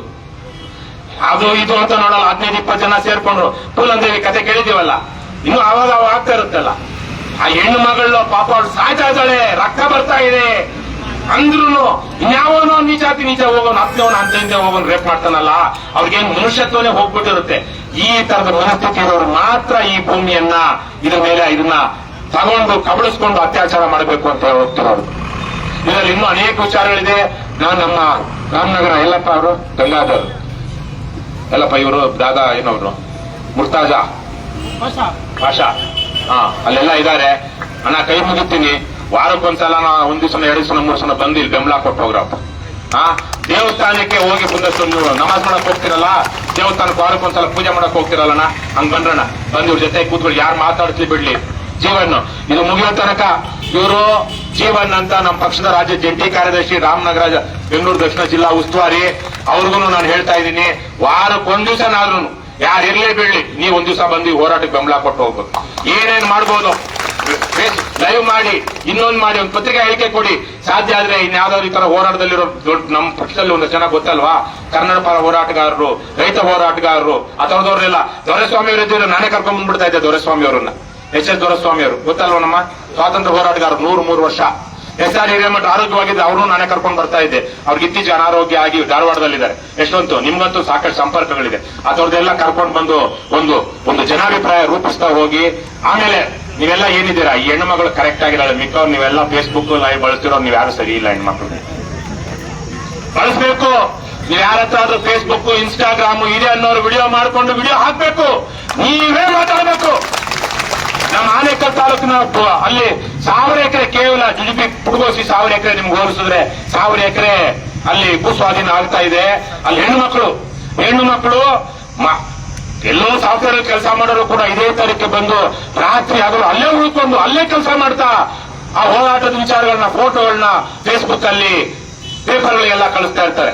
ಏನಮ್ಮ ನೀವೆಲ್ಲ ಸ್ವಲ್ಪ ಫೇಸ್ಬುಕ್ ಬಳಸುವಂತವ್ರು, ಗೊತ್ತಿರುವಂತವ್ರು ವಿಡಿಯೋ ಮಾಡ್ಕೊಳ್ಳಿ. ಈ ಹೋರಾಟ ಗೆಲ್ಲಬೇಕು. ಈ ಭೂಮಿ ಹೋದ್ರೆ ನಮ್ಗೇನು ಬದುಕಿಲ್ಲ. ಇಂಥ ಫಲವತ್ತಾದ ಭೂಮಿಯನ್ನ ಕೊಳ್ಳೆ ಹೊಡೆಯೋದಿಕ್ ಬರ್ತಾ ಇದ್ದಾರೆ ನೀಚರು. ಇದನ್ನ ನಾವು ವಿರೋಧಿಸ್ತೀವಿ ಗೊತ್ತಾದ ಭಾಷೆಯಲ್ಲಿ, ಹೇಳ್ಬೇಕಾದ ರೀತಿಯಲ್ಲಿ. ಅದೇನು ಯಾವುದೋ ಪಂಡಿತರ ತರ ಆ ಕನ್ನಡ ಮಾತಾಡಬೇಕು, ಈ ಕನ್ನಡ ಮಾತಾಡಬೇಕು ಅಂತಿಲ್ಲ. ಸರಳವಾಗಿ ನಿಮ್ಗೆ ಬರುವಂತ ಭಾಷೆಲೆ. ಇವ್ರದ್ದು ಏನೋ ಹೆಸರೊಂದೆಲ್ಲಮ್ಮ, ಜಯಮ್ಮ ನಮ್ಮ ಅತ್ತೆ ಸೋದರತ್ತೆ ಹೆಸರು. ಜಯಮ್ಮ ಏನನ್ಸುತ್ತೆ ಜಯಮ್ಮ ಅಂತ ವಿಡಿಯೋ ಮಾಡ್ರಕ್ಕ. ಏನಮ್ಮ ನಿನ್ನ ಹೆಸರು? ಚೈತ್ರ. ನೀನು ಮಾತಾಡು. ಇದಾದ್ಮೇಲೆ ವಿಡಿಯೋ ಮಾಡ್ತಿದೆಯಲ್ಲ, ಫೇಸ್ಬುಕ್ ಅಕೌಂಟ್ ಇದೆಯಾ, ಅಕೌಂಟ್ ಜಯ ಮಾಡು. ಹೋಗ್ಬಿಟ್ಟು ಜಯಮ್ಮ ಏನ್ ಈ ಹೋರಾಟ ಅಂತ ಕೇಳು. ಅಯ್ಯಮ್ಮನೆ ಮಾತಾಡ್ತಾಳೆ, ಇನ್ಯಾರನ್ನೊಬ್ರು ಕೇಳು. ನೀನು ಮಾತಾಡು. ನೀವೆಲ್ಲ ಸೋಷಿಯಲ್ ಮೀಡಿಯಾ ಬಳಸ್ಕೊಂಡ್ರೆ ಇವತ್ತು ಯಾವ ಮಾಧ್ಯಮದವರು ಅಲ್ಲಿ ತಮಿಳುನಾಡಲ್ಲಿ ವಿಜಯ್ಗೆ ಸಪೋರ್ಟ್ ಮಾಡಲಿಲ್ಲ. ಯಾಕಂದ್ರೆ ಮಾಧ್ಯಮ ಎಲ್ಲ ಯಾರ ಜೇಬಲ್ಲಿತ್ತು? ಡಿಎಂಕೆ ಜೇಬಲ್ಲಿತ್ತು, ಇನ್ನೊಂದಷ್ಟು ಬಿಜೆಪಿ ಎಡಿಎಂಕೆ ಜೇಬಲ್ಲಿತ್ತು. ಆದ್ರೆ ಅವರು ಸೋಷಿಯಲ್ ಮೀಡಿಯಾ ಬಳಸ್ಕೊಂಡು ಇವತ್ತು ರಾಜ್ಯ ಗೆದ್ರು. ರಾಜ್ಯ ಅಂದ್ರೆ ಏನು? ಜನರನ್ನ ಗೆದ್ರು, ಜನರಿಗೆ ವಿಷಯ ತಿಳಿಸಿದ್ರು. ರಾಜ್ಯ ಅಂದ್ರೆ ಏನು? ಭೂಮಿ ಅಲ್ಲ ಜನ. ದೇಶ ಅಂದ್ರೆ ತೆಲುಗಲ್ಲ ಒಂದು ದೊಡ್ಡ ಕವಿ ಮಾತಾಡ್ತಾನೆ, ದೇಶ ಅಂದ್ರೆ ಮಣ್ಣಲ್ಲ ಕಣ್ರಯ್ಯ, ದೇಶ ಅಂದ್ರೆ ಜನ ಅಂತ. ಆ ರೀತಿಯಲ್ಲಿ ನೀವು ಜನ ತಲುಪಿಸಿ, ವಿಚಾರ ತಲುಪಿಸಿ. ಸಾಕಷ್ಟು ವಿದ್ಯಾವಂತರೆಲ್ಲ ಇದ್ದೀರಾ, ಗಂಡಸರು. ಏನಣ್ಣ ಸ್ವಲ್ಪ ಸೋಷಿಯಲ್ ಮೀಡಿಯಾ ನಾಗರಾಜು ಇದಕ್ಕೆ ಒಂದು ಪೇಜ್ ಮಾಡಿದೀರಾ? ಮಾಡಿದೀರಾ? ಇದಕ್ಕೇನೆ ಒಂದು ಮಾಡಿಲ್ಲ ಅಂದ್ರೆ ಚೈತ್ರ ನೀನೇ ಮಾಡ್ಬೇಕು. ಮಾಡಿದೀರಾ? ಅದನ್ನ ಲೈವ್ ಮಾಡ್ಬೇಕು. ಪತ್ರಿಕಾ ಪ್ರತಿ ದಿವಸ ಪತ್ರಿಕೆಯಲ್ಲಿ ವರದಿ ಆಗಿದೆ ಅಂದ್ರೆ ಬಂದಿದಾರಲ್ವಾ, ನಾಳೆ ಪತ್ರಿಕಾ ವರದಿಗಳು ಬರ್ತಾವಲ್ಲ, ಅದನ್ನೆಲ್ಲ ಅಪ್ಲೋಡ್ ಮಾಡ್ಬೇಕು. ಒಂದು ಒಳ್ಳೆ ವಾಟ್ಸ್ಆಪ್ ಗ್ರೂಪ್ ಮಾಡ್ಕೊಳ್ಬೇಕು. ಕೊನೆಯಲ್ಲಿ ಬಹಳ ಮಾತಾಡೋದು ಅನ್ಸುತ್ತೆ, ಇನ್ನು ಮಾತಾಡೋದು ಬಹಳ ಇದೆ ನನಗೆ, ಟೈಮ್ ನಿಮಗಿಲ್ಲ ಅಷ್ಟೇ. ಕೊನೆಯಲ್ಲಿ ಒಂದು ಮಾತು, ನಾನು ಜೇಬಿಗೆ ದುಡ್ಡು ತಂದಿಲ್ಲ, ಜೀವನ 100 ರೂಪಾಯಿ ಕೊಡಪ್ಪ. ನೀವೆಲ್ಲರೂ ಸೇರ್ಕೊಂಡು ಹೋರಾಟವನ್ನು ಉಳಿಸ್ಕೊಳ್ಬೇಕು ಅಂದ್ರೆ ಯಾರೋ ಒಬ್ರು ಇಬ್ರು ಹಣ ಹಾಕೊಳ್ಬಾರ್ದು. ನಾಗರಾಜು ನನ್ನ ಕಡೆಯಿಂದ ನೀವೆಲ್ಲರೂ ಜನ 150, 200 ದೇಣಿಗೆ ಕೊಡ್ಬೇಕು. ಇದು ಇಲ್ಲಾಂದ್ರೆ ಯಾರಿಗೋ ಒಬ್ರು ದುಡ್ಡಿರೋಂಗೆ ಹಣ ಇಟ್ಟಂಗೆ ಆಗ್ಬಿಡುತ್ತೆ. ಹಾಗಾಗಿ ನೀವು ತುಂಬಾ ಕಡಿಮೆ ಖರ್ಚಿದೆ ಏನ್ರಮ್ಮ. ಆವಾಗ ಇಲ್ಲಿ ಬರುತ್ತಲ್ಲ ಸಣ್ಣ ಪುಟ್ಟ ಖರ್ಚು ವೆಚ್ಚ, ಕಾಫಿ ಟೀ, ಅದನ್ನ ನೀವು ಹಾಕೊಳ್ಬೇಕು. ಭಗತ್ ಸಿಂಗ್ ಬೇರೆಯವ್ರ ಮನೆಯಲ್ಲೆಲ್ಲ ಹುಟ್ಟಬೇಕಾಗಿರೋದು, ನಮ್ಮ ಮನೆಯಲ್ಲಿರೋನು ಭಗತ್ ಸಿಂಗ್ ಆಗ್ಬೇಕು. ನಮ್ಮದು ಶ್ರಮ ಇರಬೇಕು, ನಮ್ಮದು ಹಣ ಇರಬೇಕು. ಯಾವನ 100 ಕೋಟಿಗೆ 10 ಕೋಟಿಗೆ ಇರೋ ತಂದು ನೀವೆಲ್ಲ ಹೋರಾಟ ಮಾಡುವಂತವ್ರ ನೀವು. ಅವ್ರು ಯಾವನ ಹೇಳ್ತಾರೆ ಆ ತರಕ್ಕ ಕೊಡೋಣ, ನಮ್ಮ ಪಕ್ಷದವ್ರು ಯಾರು ಇದ್ರೆ ಕೊಡೋಣ. ನಮ್ಮ ಪಕ್ಷಕ್ಕೆ ಕೊಡ್ತೀರ, ಜಾಸ್ತಿ ಕೊಡ್ಬೇಡಿ, ಕಡಿಮೆ ಕೊಡಿ. ನಮ್ದೆಲ್ಲ ಅವ್ರದ್ದು ಹೋರಾಟ, ಅವ್ರು ಕೊಡ್ಲಿ. ಕುತ್ಕೊಳ್ಳೋಣ. ನಾನು ಹೇಳಿದೆ ಅಂತೇಳಿ ಎಲ್ಲ ಕೊಟ್ಬಿಡಕ್ ಹೋಗ್ಬೇಡಿ. ಸುಂದಿರಯ್ಯ, ನಮ್ಗೆ ದುಡ್ಡಿಲ್ಲ, ಈಗ ನಾವು ಪೆಟ್ರೋಲ್ ಯಾರು ಹಾಕ್ತಾರೆ, ಅದಕ್ಕೆ ಅವ್ರೇ ಹಾಕೊಳ್ಳಿ. ಇಲ್ವೇನಮ್ಮ? ನೋಡಿ ಅಣ್ಣ, ವೆರಿ ಗುಡ್ ಥ್ಯಾಂಕ್ ಯು. ಇವರೆಲ್ಲ ಈ ತರೀಕೆ ನೀವು ಹೆಣ್ಣು ಮಕ್ಕಳು ಬುದ್ಧಿ ಕಟ್ಕೊಂಡ್ಬರ್ಬೇಕು ಮನೆಯಿಂದ, ಬೇರೆ ಕೊಡಬೇಕು. ಇದಕ್ಕೆಲ್ಲ ಮಾಡಿ ಈ ತರ ಆವಾಗ ಈ ಹೋರಾಟ ನಿಮ್ಮ ಕೈಯಲ್ಲಿರುತ್ತೆ. ಇಲ್ಲ ಇಲ್ಲಿ ಯಾರೋ ಪೆಂಡಾಲ್ ಹಾಕ್ತೋನ್ ಕೈಯಲ್ಲಿರಲ್ಲ ಹೋರಾಟ. ನಾನು ಸೂಕ್ಷ್ಮ ಹೇಳ್ತಾ ಇದ್ದೀನಿ, ಅರ್ಥ ಮಾಡ್ಕೊಂಡ್ರೆ ಉಳಿತೀರಾ, ಬುದ್ಧಿ ಇದ್ರೆ ಬೂತ್ ತಿಂತೀರಾ, ಇಲ್ಲ ಅಂದ್ರೆ ಏನಾಗುತ್ತೋ ಗೊತ್ತಿಲ್ಲ. ಅಷ್ಟು ಹೇಳ್ತಾ, ಅನ್ನದಾತ ರೈತರಿಗೆ, ಸ್ವಾಭಿಮಾನಿ ಮಹಿಳೆಯರಿಗೆ, ಭೂಸ್ವಾಧೀನ ವಿರುದ್ಧದ ಹೋರಾಟಕ್ಕೆ ಜೈ ಜವಾನ್, ಜೈ ಕಿಸಾನ್, ಜೈ ಜವಾನ್, ಜೈ ಕಿಸಾನ್. ಭ್ರಷ್ಟರೇ, ಪವಿತ್ರ ರಾಜಕಾರಣ ಬಿಟ್ಟು ತೊಲಗೆ, ಪ್ರೇಮಿಗಳೇ, ಪ್ರಾಮಾಣಿಕ ರಾಜಕಾರಣಕ್ಕೆ ಮುಂದಾಗಿ ಲಂಚ ಮುಕ್ತ ಕರ್ನಾಟಕ ನಿರ್ಮಿಸೋಣ, ಭ್ರಷ್ಟಾಚಾರ ಮುಕ್ತ ಕರ್ನಾಟಕ ನಿರ್ಮಿಸೋಣ, ಬಸವಣ್ಣನ ಕಲ್ಯಾಣ ಕರ್ನಾಟಕ ನಿರ್ಮಿಸೋಣ, ಕುವೆಂಪುರವರ ಸರ್ವೋದಯ ಕರ್ನಾಟಕ ನಿರ್ಮಿಸೋಣ. ಕರ್ನಾಟಕ ಮಾತೆಗೆ, ಕನ್ನಡ ಭುವನೇಶ್ವರಿಗೆ, ಶ್ರೀಗನ್ನಡಂ ಗೆಲ್ಗೆ, ಸಿರಿಗನ್ನಡಂ ಬಾಳ್ಗೆ, ಆಗಲಿ, ಒಗ್ಗಟ್ಟಿನಲ್ಲಿ ಒಳ್ಳೆಯದನ್ನ ಮಾಡುತ್ತಲೇ ಇದೆ. ಜೈ ಹಿಂದ್, ಜೈ ಕರ್ನಾಟಕ. ಕರ್ನಾಟಕ. Yes. ನಮಸ್ಕಾರ. ಎಲ್ಲರೂ ಇದ್ದಾರೆ, ಹಾಗಾಗಿ ಎಲ್ಲರೂ ಒಳ್ಳೆಯದು.